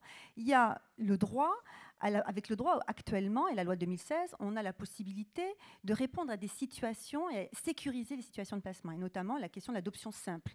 Le problème, c'est qu'il y a, avec ma collègue Caroline Siffrin-Blanc, qui est juriste, on a travaillé sur ces questions-là, et on montre qu'en fait, il y a une vraie méconnaissance de la question de l'adoption. Il y a des parents qui vont s'opposer à l'adoption simple par principe, parce qu'ils ont peur qu'on leur vole leur enfant. Voilà, toute l'idée de à qui appartient l'enfant. Donc le parent a peur qu'on me vole mon enfant. Et donc il y a des enfants qui me disent, mais moi, mon père, il s'est opposé à ça, alors que les 3 premières années de ma vie, il m'a pas reconnu. Il m'a reconnu parce que les travailleurs sociaux ont fait un travail de lien avec moi. S'il ne m'avait pas reconnu, j'aurais pu être adoptée par ma famille d'accueil. Vous voyez jusqu'où ça va? Et donc, on est le droit, ni à un moment donné, il n'y a que l'adoption simple, il va nier ce qui se lit dans la famille d'accueil, il n'y a que l'adoption simple qui va être dans la reconnaissance de la filiation d'origine et de la nouvelle filiation adoptive. Et ça, c'est une vraie chance en France. Tous les États n'ont pas l'adoption simple. Donc, nous, c'est vrai qu'avec Caroline Siffrin-Blanc, on valorise l'adoption simple et on œuvre pour une reconnaissance vraiment de ce type d'adoption, parce que ça peut vraiment sécuriser des enfants dans leur parcours de placement. Alors, c'est sûr qu'on glisse, on glisse d'un statut d'enfant confié à un statut d'enfant adoptant, on glisse d'une famille d'accueil à une famille adoptive. Mais ça ne concerne que quelques cas. Ce n'est pas une généralité. Pascal Papé, si je peux me permettre, donc c'est une adoption qui s'est faite à vos 18 ans. C'est une adoption simple aussi? Oui. Ouais, d'accord. Ouais. Qui rompait pas complètement, du coup, le lien. Enfin, c'était une deuxième filiation. D'accord. C'est ça. Giovanni Vulot, la décision de délaissement, de reconnaître le délaissement parental et qui permet du coup de faire des choix pour l'enfant, du coup sur le long terme, il n'y en a pas encore beaucoup en France, je crois. Alors, il y en a très peu, mais ça rejoint un peu ce que j'ai dit tout à l'heure. Alors, c'est avec la loi de 2016 prévoit maintenant qu'il y ait des commissions pluridisciplinaires. Alors, je ne sais pas ce qu'il en est dans l'Ain, mais en tout cas, dans le Rhône, elles se tiennent. Elles sont instituées, en tout cas, elles se tiennent. Et elles se heurtent toujours en fait, à la question que j'ai posée tout à l'heure, c'est celle de l'évaluation et de la projection qu'on peut avoir effectivement, puisque la loi, elle prévoit qu'en effet, un enfant, je crois, qui a moins de 2 ans, il faut que le service de l'ASE puisse s'interroger sur les perspectives ensuite, voilà, donc avec une vraie mission une nouvelle mission qui est donnée au service donc, de l'ASE. Mais encore une fois, honnêtement, ça me paraît extrêmement compliqué, parce que là aussi, c'est encore une fois faire des projections sur l'avenir à la fois des parents et de l'enfant. Ce que je voudrais dire aussi, par contre, là où je pense, et là on en sera parfaitement d'accord, c'est que je pense que ce qui manque, en tout cas dans le système de protection de l'enfance, de manière très claire, c'est la capacité à évaluer les choses et à prendre des décisions qui sont des décisions... Alors, c'est pas au niveau de la justice que ça se prend... Enfin, c'est plus compliqué que ça, en tout cas, je dirais, parce que notre loi ne nous permet pas complètement d'agir de cette manière, mais c'est aussi, effectivement, de prendre des décisions assez courageuses par rapport à des parents dont on sait à l'avance, et là, je suis d'accord, et on le sait, sont totalement différents et ne pourront jamais exercer une quelconque place. Alors, quand je dis une quelconque place, je ne sais pas si c'est dans le maintien des liens ou si c'est dans l'exercice d'une autorité parentale, parce que ce que je vois souvent, moi, c'est aussi ces enfants qui ont ce statut d'enfant placé et qui devient quelque chose qui est un vrai boulet pour eux. Voilà. Parce que l'exercice de l'autorité parentale qui reste confié aux parents fait que, à part ce que nous on appelle les actes usuels de l'autorité parentale, si vous voulez, les actes usuels, les parents, on les sollicite quand même pour un certain nombre de choses. Et on sait qu'il y a des parents qui sont extrêmement toxiques à donner telle ou telle autorisation, et on a des enfants qui attendent.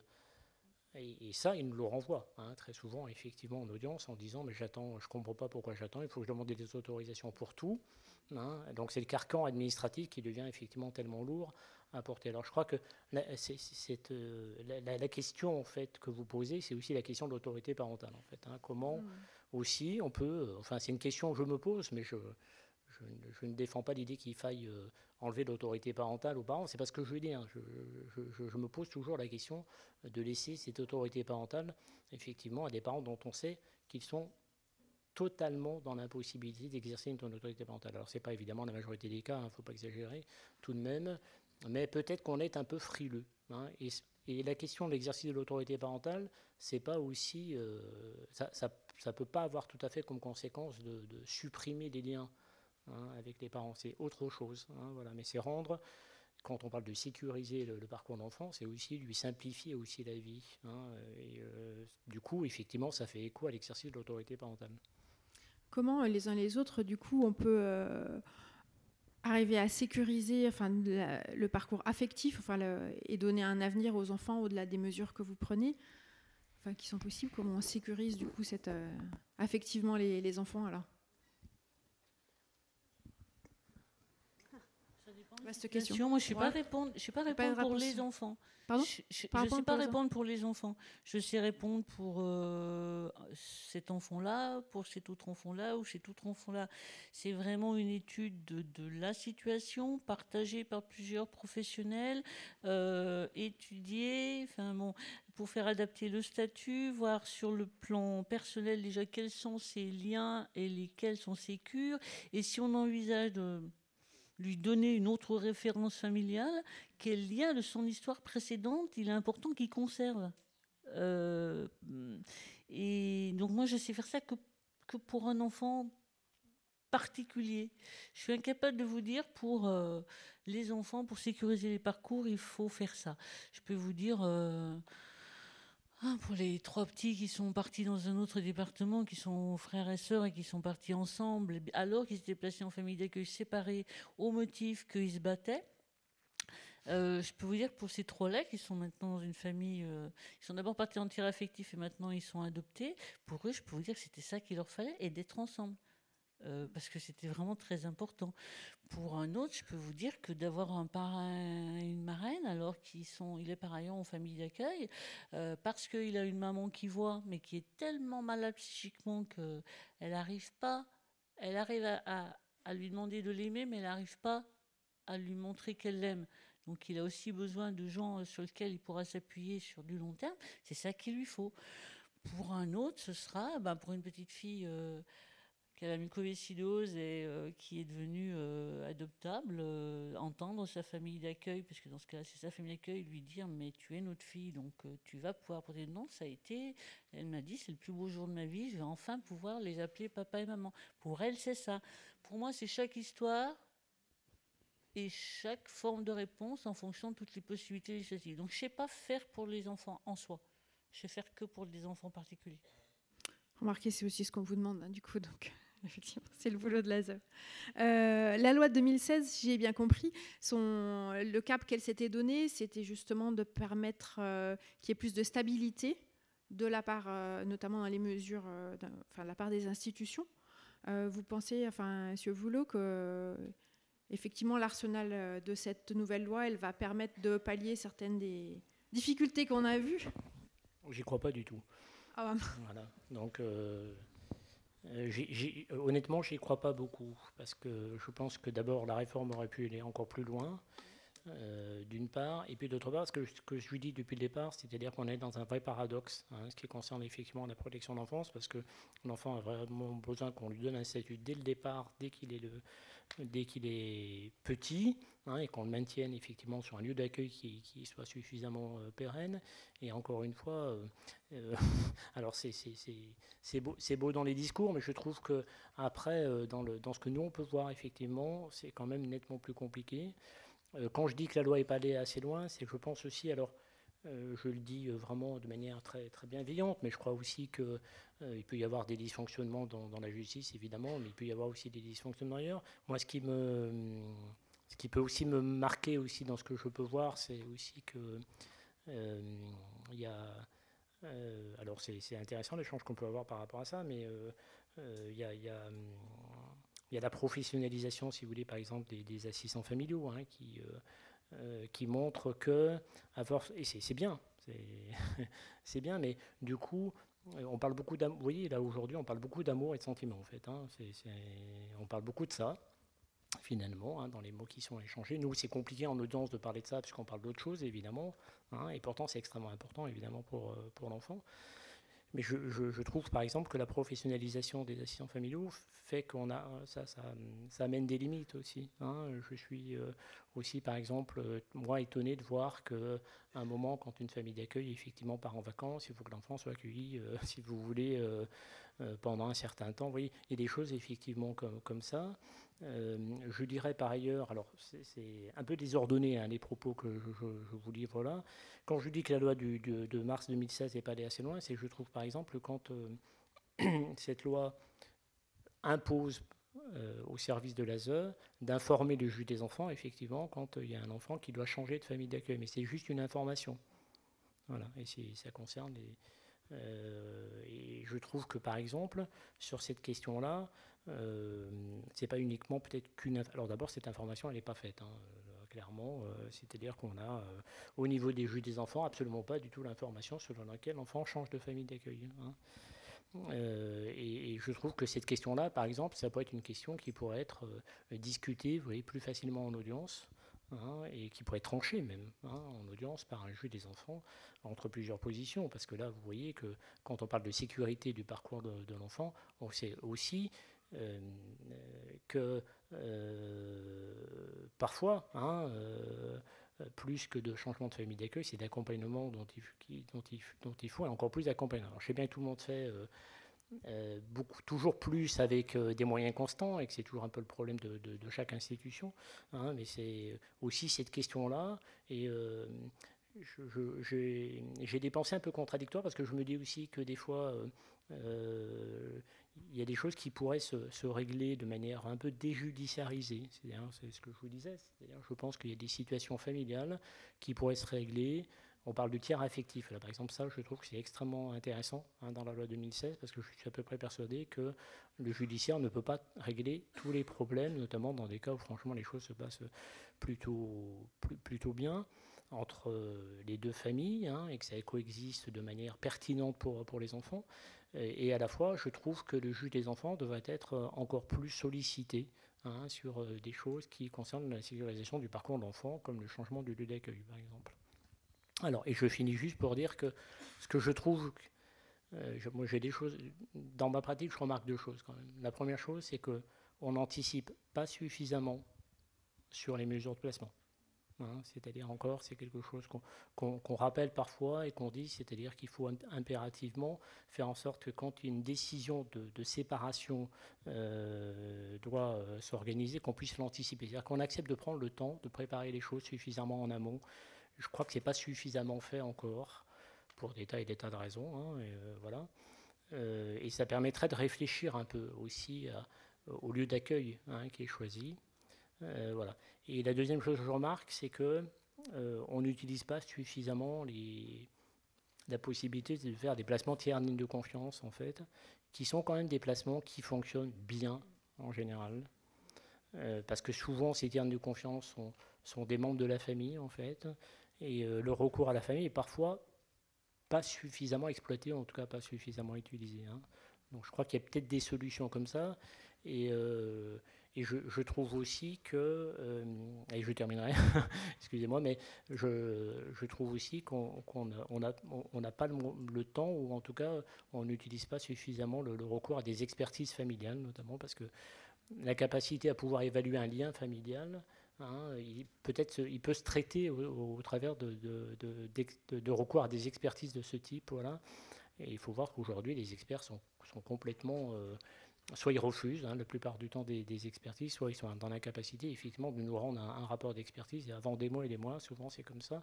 Mais c'est un peu dommage, parce qu'effectivement, ça permettrait peut-être... Voilà. En tout cas, l'idée que je veux peut-être défendre ici, c'est que plus on prépare en amont hein, une mesure de placement, plus ça peut marcher, en effet. Vous avez encore, effectivement, entre justice et département... un sacré nombre de sujets de discussion et d'échange sur la question des assistants familiaux. La professionnalisation, elle est contradictoire avec le fait de pouvoir avoir un engagement affectif, une sécurité affective forte, ou pas du tout? Avant de répondre à votre question, moi je dirais quand même que la loi du 14 mars 2016, elle a au moins changé un truc, c'est qu'elle a mis l'enfant au centre. Parce qu'avant, c'était soutenir les parents et dans leurs difficultés pour leur permettre de pouvoir prendre en charge leur enfant. C'est ce que disait le code. Maintenant, c'est trouver des solutions et mettre l'enfant dans son intérêt supérieur en lui permettant d'avoir un développement qui est cité sur plein d'autres, toujours moral, on n'oublie jamais la morale, mais affectif, comme ça avait été déjà affirmé la première fois en 2005. Ça, c'est quand même un changement. En France, on est quand même passé de la puissance paternelle à partager quelque peu avec les femmes l'autorité parentale, le droit de l'enfant. On a encore des progrès à faire et c'est quand même la première fois qu'il est cité comme au centre de la protection de l'enfance. Donc ça, pour moi, c'est une avancée. Pas que le reste, ça changera, mais si les mots ont un sens, c'est quand même la protection de l'enfant. Et c'est affirmé comme ça, puisqu'on ne dit plus la protection de l'enfance, on dit la protection de l'enfant. Après, professionnalisation des assistants familiaux, je vais dire une horreur, donc je préviens que c'est une horreur. Non, mais il faut toujours être prudent. Professionnaliser ou pas, il y a des familles d'accueil. Et quand on avait fait l'étude sur les familles d'accueil d'hier et d'aujourd'hui, on avait bien montré qu'il y en a qui ont beaucoup, comment dit-on, utilisé les enfants accueillis pour des travaux divers et variés. Et l'affectif était peu développé. Et à cette époque-là, elles étaient agréées, mais moyennement professionnelles. Peut-être, c'est pas là où se situe le problème. Quand je vous parlais de la famille d'accueil qui a accueilli 27 enfants, sur les 27, ils en ont adopté un. Hein. Les 26 autres, ils en sont super bien occupés. Ils sont encore en lien avec, mais ils en ont adopté un. Il y a l'histoire qui se crée avec un enfant. Et ça, vous pouvez être professionnel, avoir un diplôme d'État, comme c'est maintenant, ou pas. Il y a certaines histoires qui se créent avec des enfants. Je ne sais pas combien vos parents ont accueilli d'enfants à part vous. Ils en ont accueilli un avant moi et après ils ont accueilli 2 petites filles derrière moi, mais en famille d'accueil. Voilà. Je pense pas que c'est pas la même histoire. Il y avait des liens. Oui. Les histoires sont pas pareilles. L'accroche est pas pareille. Professionnel ou pas professionnel, je pense que il y aura toujours des familles d'accueil qui adopteront des enfants accueillis. Il y en aura toujours qui ne les adopteront pas. Il y en a qui feront des conneries, hein, comme vous et moi. Mais je ne pense pas que ce soit la professionnalisation. L'étude qu'on avait faite montrait bien quand même que ça a toujours existé. Et il y a des familles d'accueil qui, en restant familles d'accueil, sans adoption, continuent à s'occuper des jeunes qu'ils ont accueillis. Et il y en a d'autres qui ne sont pas dans ce trip-là. Mais tout est respectable. Mais ouais, moi, je pense quand même que mettre l'enfant au sens de la protection, c'est quand même pas mal. C'était la règle numéro 1. Nathalie Chapon. Oui, je voulais... Vous m'entendez ? Oui. Je voulais juste rebondir. Oui, en fait, quand je vous présentais les différents modes de suppléance, les différents types de placements, dans une même famille d'accueil, on peut être sur un modèle substitutif parce qu'on a une relation singulière avec cet enfant et cet enfant, il fait partie de notre famille. Et comme le disait la Boétie, hein, en fait, c'est parce que c'était lui, parce que c'était moi. Il se passe quelque chose de fort et on ne peut pas l'expliquer. Alors, sauf que nous, on a apporté des éléments explicatifs à ça, hein, que je vous ai présenté tout à l'heure. Mais dans cette même famille d'accueil, on peut avoir un lien très fort avec le premier qu'on a accueilli. Et puis ensuite, on va continuer à en accueillir d'autres. On va accueillir un adolescent, par exemple. Et là, ça va être compliqué. On va être peut-être sur une posture plutôt de distance. Et puis, on va accueillir des petites de 10 ans. On va être plutôt sur un mode partagé parce que les parents sont présents, on sait qu'ils sont là et donc on collabore, on essaie de collaborer. Et donc, en fait, vous voyez bien que dans une même famille d'accueil, on va avoir différents positionnements en fonction des enfants qu'on accueille. Et donc, c'est une relation singulière. C'est pour ça qu'on ne peut pas parler de la sécurisation des enfants, mais à chaque fois, on apportera une réponse particulière pour chaque enfant, parce qu'il a sa propre histoire et sa propre histoire relationnelle aussi avec la famille d'accueil. Ce que je vous propose, c'est qu'on vous passe la parole dans la salle, soit pour des questions, soit pour des réactions. C'est parti, on va récupérer 2 micros.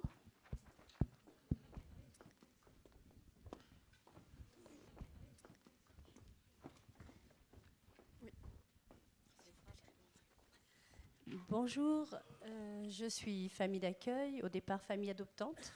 J'ai adopté il y a 18 ans, puis famille d'accueil depuis 15 ans. Et je suis d'ailleurs encore en cours d'adoption simple pour une grande qui s'est décidée quand elle a eu 20 ans. Mais je suis toujours famille d'accueil pour un petit bouchon qui aujourd'hui a 8 ans. Et ma question, c'était par rapport au pourquoi ça prend autant de temps entre les audiences.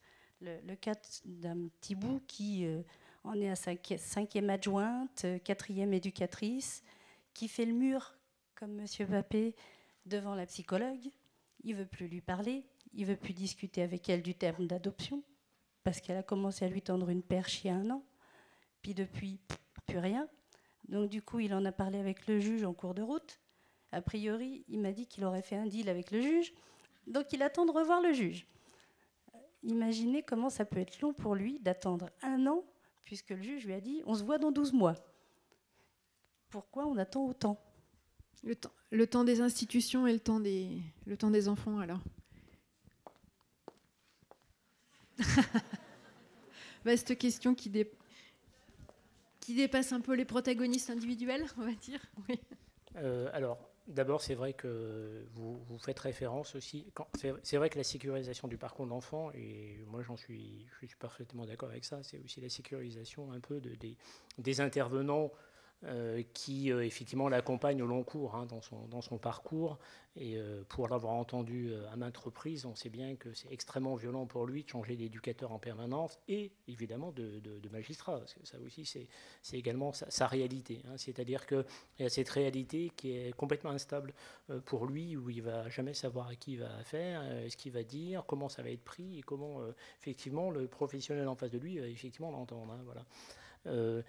Je ne sais pas quoi répondre à votre question, j'en suis vraiment désolé, mais j'ai un peu l'impression aussi que c'est un processus un peu de maturation quand même, tout ça. Je dirais ça comme ça, c'est-à-dire que les temps d'audience, ce sont effectivement des moments où les choses se maturent en permanence et qu'on ne peut pas prendre des décisions non plus trop vite. Alors évidemment, tout ça c'est trop long effectivement pour l'enfant, mais je crois que la maturation, elle est là et c'est comme ça. Et je crois par exemple, je suis assez convaincu qu'on ne peut pas demander à un enfant s'il veut être adopté par une famille d'accueil, par sa famille d'accueil à 10 ans. Ça ne me paraît pas possible par exemple, si vous voulez. Et que je crois qu'il faut ce temps, qui est un temps de maturation, et c'est extrêmement important si vous voulez. Voilà. Et c'est plutôt comment on l'accompagne. En fait, c'est pas tellement le temps d'audience, c'est pas ses échéances, si vous voulez. C'est plutôt comment on l'accompagne entre les audiences aussi. Ce qu'on peut lui renvoyer de ce qui est effectivement dit. Voilà. Voilà. Je peux vous répondre que comme ça. Je vois pas d'autres idées, pas d'autres réponses en tout cas. Il y a un âge à partir duquel on peut, entendre la parole d'un enfant. Ça marche. Oui, ça m'adressait à... Non, moi, j'allais réagir en fait ouais. à propos à votre propos. Ouais. Je pense que la notion de temps n'est pas la même pour l'adulte et pour l'enfant. Les travailleurs sociaux, les juges, œuvrent tous dans l'intérêt de l'enfant. Tous. Sauf que le fait qu'ils prennent le temps pour évaluer la situation de l'enfant par rapport évidemment aux parents, et bien pendant ce temps-là, le temps de l'enfant n'est pas le même, lui. Et notamment quand il est petit. Donc on se retrouve parfois avec des situations comme celle-ci où l'enfant en fait attend une première audience, il voit le juge, il a un retour, et puis il attend une deuxième audience 1 an ou 2 ans après. Et puis il a vite 5 ans, 6 ans, 8 ans, 10 ans. Et on se retrouve dans des situations où il y a eu des déperditions des liens, où on a pris du temps, tous, d'accord, on a pris du temps, et on se retrouve avec des enfants sans filiation à un moment donné. C'est-à-dire que les parents, il y avait une déperdition du lien, mais on n'a pas proclamé la déclaration de délaissement ou avant déclaration d'abandon, pour X raisons, parce qu'on a laissé du temps. Et donc on est revenu à l'audience, et puis on est encore revenu. Et entre-temps, l'enfant, il avait 1 an, 2 ans, 3 ans, 4 ans, et aujourd'hui il en a 5, il n'est toujours pas adopté. La mesure de la déclaration de délaissement, eh bien, on attend la réponse. Et qu'est-ce qu'on fait ? Il est sans filiation, cet enfant. Alors, il a toujours la filiation, parce qu'il n'y a pas de déclaration d'abandon, de délaissement, mais à un moment donné, ça va basculer. Et il est attaché à la famille d'accueil. Il considère cette famille comme sa propre famille, quand on lui pose la question. Mais la famille d'accueil ne peut pas l'adopter. Puisque quand elle l'a accueilli, on lui avait dit, à un moment donné, que de toute façon, cet enfant, il allait être adoptable, compte tenu de la situation. Donc, à un moment, je pense que la question du temps, il faut se poser la question du temps. Pour qui ? Oui, monsieur. Bonjour. C'est moi. J'ai 50 ans. Je suis content de trouver cette salle. C'est la première fois que j'entends des choses qui me touchent l'oreille, le cœur et les tripes. Moi, je suis un produit, je dirais, de l'adoption. L'adoption, mais de manière spécifique. Donc, ça remonte aux années 75, 80, à un autre temps, j'imagine. Donc en fait, je vais vous faire un petit jeu d'acteur. Vous êtes ma mère, vous êtes mon père, vous êtes mes 2 frères et ma grand-mère. Et c'est un scénario administratif. J'assume, il n'y a pas de problème, j'ai des cheveux blancs. C'est celui que j'ai vécu. Excusez-moi pour le rôle de la grand-mère. Et donc, derrière le rideau bleu, là-bas, vous avez toutes les institutions. Mais moi, je découvre ce scénario-là que tard, voire très tard. Donc, en fait, je ne savais pas que derrière le rideau, il y avait des tribunaux, il y avait des juges, il y avait tout ce que vous voulez, toutes les institutions dont j'entends parler, au fur et à mesure, hein, parce que j'ai pris du temps avant de comprendre Internet, merci Internet, on a pu découvrir des choses formidables. Et donc moi, j'apprends que ma vie, c'est pas celle que j'ai vécue, j'ai joué un rôle d'acteur, et qu'il y avait des gens dans l'ombre, comme une marionnette, un petit peu, qui me trimbalaient, je dirais, au fil de mes ans. Et là, j'en suis à 50 ans, je suis célibataire, sans enfant, sans famille, sans tout ça. Donc, je remercie au sport. Monsieur Papé m'a permis de voir de beaux événements sportifs devant la télé. Merci à lui. Et aux gens que j'ai pu croiser dans les clubs sportifs, en athlétisme, en triathlon. J'ai dû aller faire du triathlon des formats très très loin, histoire d'aller puiser en moi une force que ça m'a donnée, comme vous expliquiez, monsieur Papé. Et donc moi, maintenant, là, je cherche un juriste ou un avocat, comme madame a dit, pour qu'on puisse m'expliquer, en termes de droit, qu'est-ce qui s'est passé. Parce que personne, des membres de ma famille d'acteurs, n'a ouvert la bouche. Personne n'a rien dit. La consigne qui a été donnée, c'est « il ne fallait rien dire ». Ça, c'est ma grand-mère qui a dit ça. Il ne fallait rien dire. Voilà, aujourd'hui, je suis un petit peu flagada. Le micro tremble, mais je suis toujours là. Merci. Merci.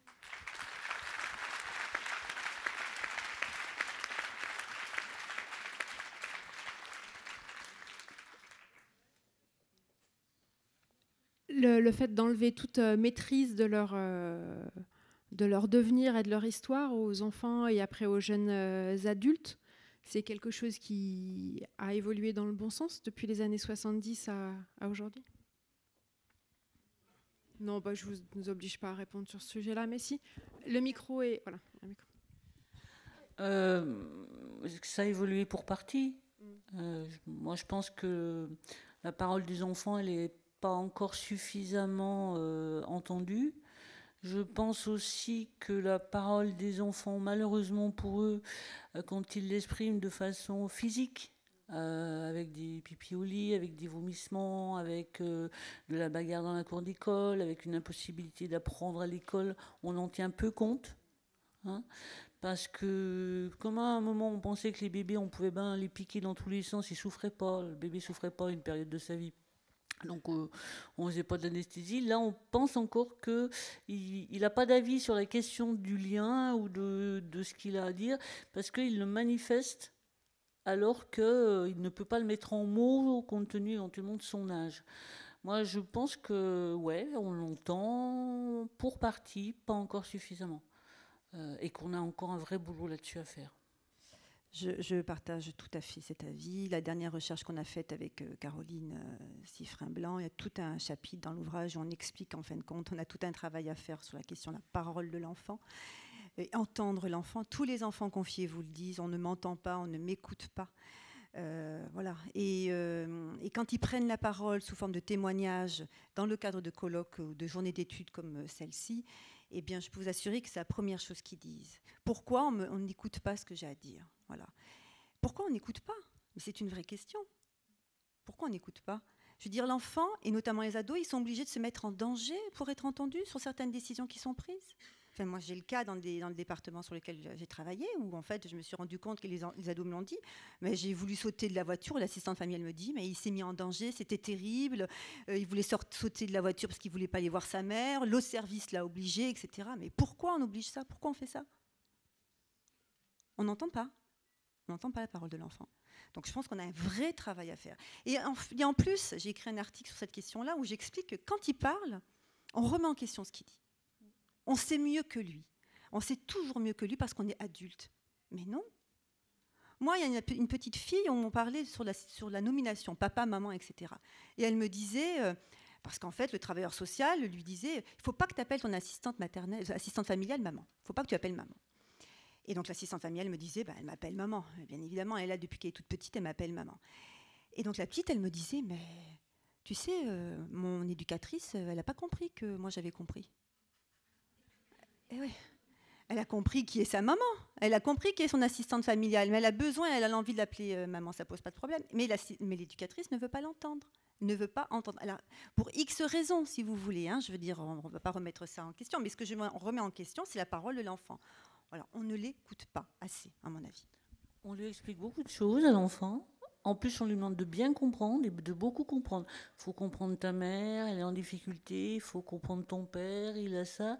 On lui explique beaucoup, mais par contre, quand lui explique quelque chose ou quand lui dit « mais moi non, vos histoires, c'est machin », on a du mal à lui dire « on comprend que t'en es ras-le-bol, donc on peut peut-être réfléchir et essayer de voir à tous si on peut changer quelques petites choses qui iraient dans ton sens ».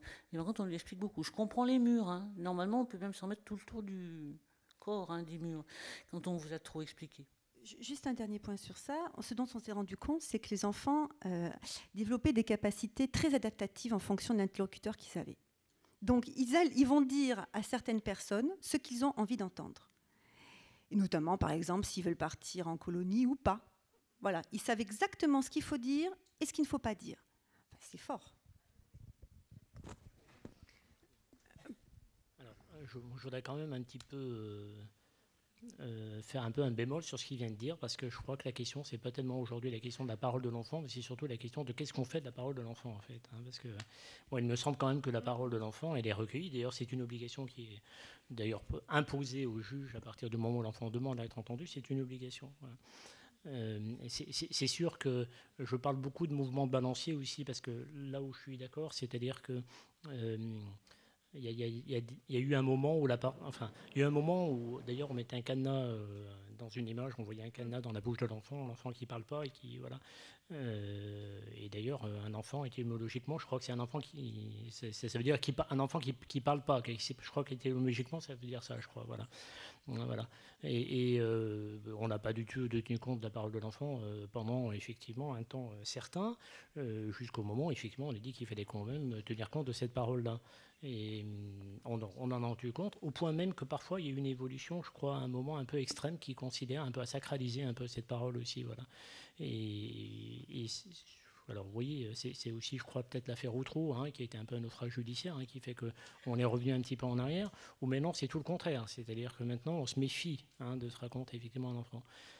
En tout cas, moi je vois que dans la pratique, les choses ont quand même sensiblement évolué et de manière, je dirais, normale, puisque on laisse quand même l'enfant, enfin en tout cas sur les temps d'audience, il y a toujours un temps où l'enfant effectivement est quand même entendu, où il exprime un certain nombre de choses. Je voudrais dire qu'il est accompagné d'ailleurs de plus en plus maintenant, puisque il y a des avocats qui sont de plus en plus présents aux côtés donc des enfants. Donc ça, je trouve que c'est quand même une évolution intéressante.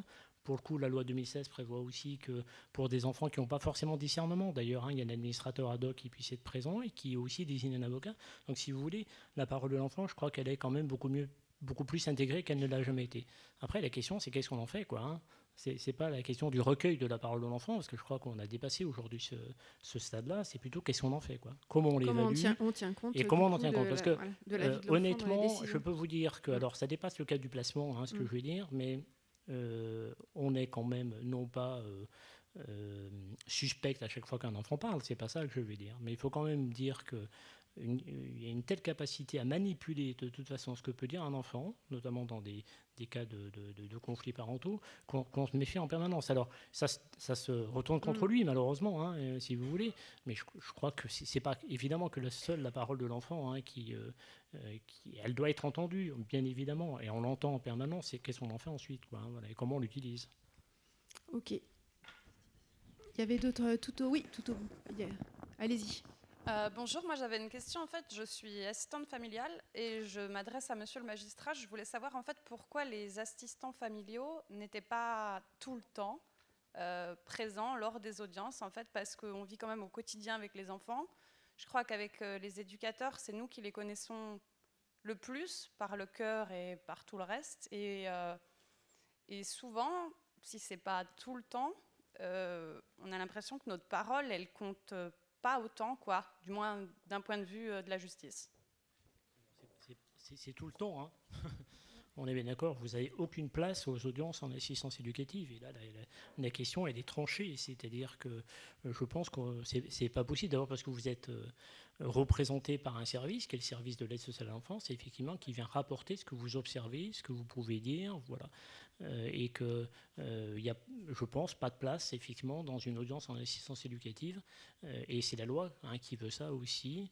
En tout cas, le peu de fois où j'ai pu voir, effectivement, moi, il y a déjà quelques années, hein, voilà, des familles d'accueil présentes aux audiences, je peux vous dire que ça a été extrêmement compliqué à gérer, hein, et que l'enfant en a beaucoup souffert. Et je crois que c'est un problème après de place, et il faut faire attention, il faut veiller à ce que l'enfant ne soit pas dans une confusion des places sur qui fait quoi. Hein, voilà. Et je crois que l'audience, c'est pas le lieu où la famille d'accueil puisse s'exprimer sur ça, parce qu'il est représenté par un service. C'est pas qu'il n'est pas entendu. Hein, puisque j'imagine que je suis sûr que ces observations et ce qu'il a pu observer, c'est retranscrit dans un rapport, mais c'est pas sa place dans une audience. Donc c'est le conseil départemental, enfin le service d'aide sociale à l'enfance qui. C'est un représentant qui, après avoir recueilli l'ensemble des éléments, les fait remonter au magistrat. Donc c'est pareil, tous les gens qui suivent l'enfant ne vont pas en audience. C'est une personne. Je crois que j'avais vu d'autres mains se lever, non ? Juste une petite question pour les avocats qui... Vous disiez tout à l'heure qu'il y a dans certains cas des avocats qui défendent l'enfant. Pourquoi est-ce qu'il y en a dans certains cas et pas d'autres ? Et qui décide la présence de l'avocat ou pas ? Quand l'enfant n'est pas placé... ça peut être souvent ses parents, hein, qui souhaitent qu'il y ait un avocat qui puisse effectivement donc l'assister. Quand l'enfant est placé, c'est souvent le service qui peut faire en sorte effectivement qu'il soit en effet, hein, assisté ou représenté par un conseil, par un avocat. Et ça peut être aussi le magistrat qui considère à un certain moment qu'il y a besoin de la désignation d'un avocat, hein, pour assister, parce que c'est vrai que la défense par les avocats, elle est de plus en plus marquée, hein, aux audiences. Voilà, moi je remarque souvent qu'on a souvent deux parents, alors séparés avec deux avocats différents, et que l'enfant, alors il n'est pas tout seul, parce qu'effectivement il est toujours accompagné par un service, hein, mais quand même qu'en termes de représentation juridique, il ne l'est pas. Hein, et ça me pose un problème aussi parfois, dans des cas extrêmement compliqués. Donc c'est vrai que le juge des enfants peut demander aussi à ce qu'il y ait une désignation d'avocat pour un enfant. Et je vous disais tout à l'heure, la loi 2016 finalement a ouvert encore plus cette possibilité, puisque la possibilité de désigner un administrateur ad hoc, même pour des enfants en bas âge, c'est devenu possible avec désignation d'un avocat par l'administrateur ad hoc. Ok, il y avait une question, oui. Bonjour, excusez-moi, grosse voix. Voilà, je me présente, je suis jeune professionnel, je suis tout juste diplômé, donc je commence ma carrière. J'ai eu l'occasion de travailler pendant 1 année et demie à l'ASE, de côtoyer du coup les assistants familiaux et de recueillir certains témoignages. Et je voulais dire que je suis d'une certaine manière un petit peu inquiet pour mon travail, pour les professionnels et leur statut, et aussi pour la sécurité du parcours de l'enfant. Parce que quand on voit qu'on parlait de la professionnalisation des assistants familiaux, qui est assez paradoxale dans la mesure où très souvent, quand ils sont en train d'être formés, déjà, ils ont des enfants à leur domicile. Et quand on peut voir du coup que les éducateurs, les travailleurs sociaux en règle générale à l'ASE, peuvent des fois atteindre plus de 40 mesures. Alors j'entends bien qu'il faut pouvoir anticiper, investiguer, mais je me demande comment faire et comment travailler. Voilà, c'était juste partager aussi cette inquiétude pour l'avenir.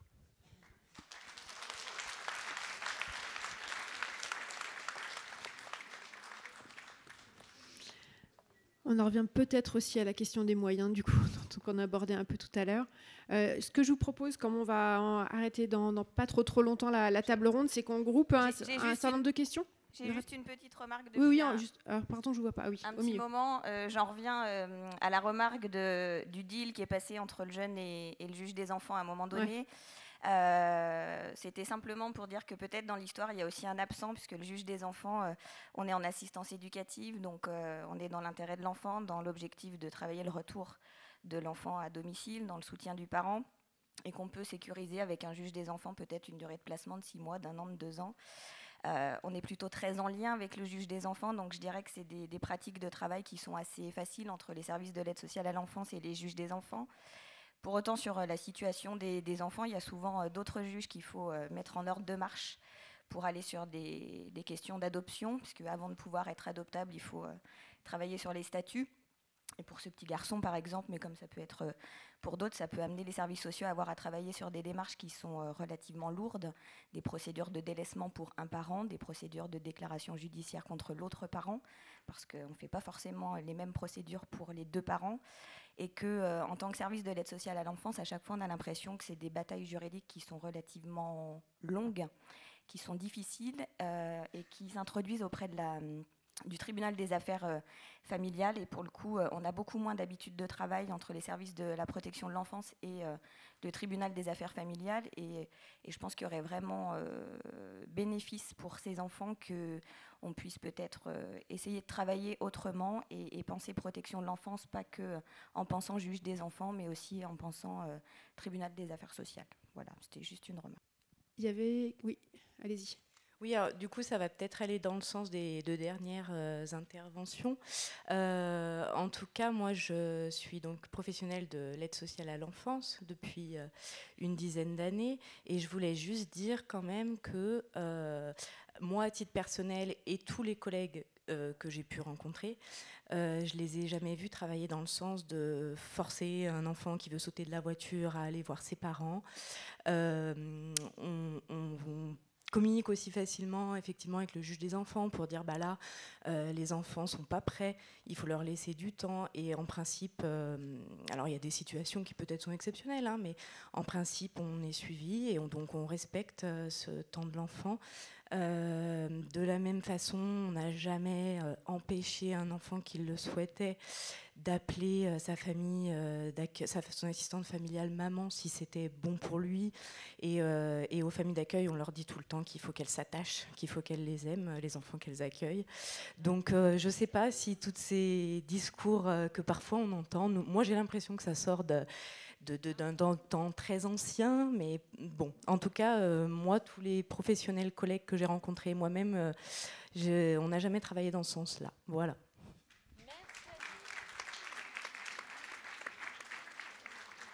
Je sais pas ce que vous avez peut-être parlé en partie au nom de ce qui se fait dans le département de l'Inde. Je vais juste rebondir sur ce que vous avez dit, c'est très bien, c'est super, vraiment.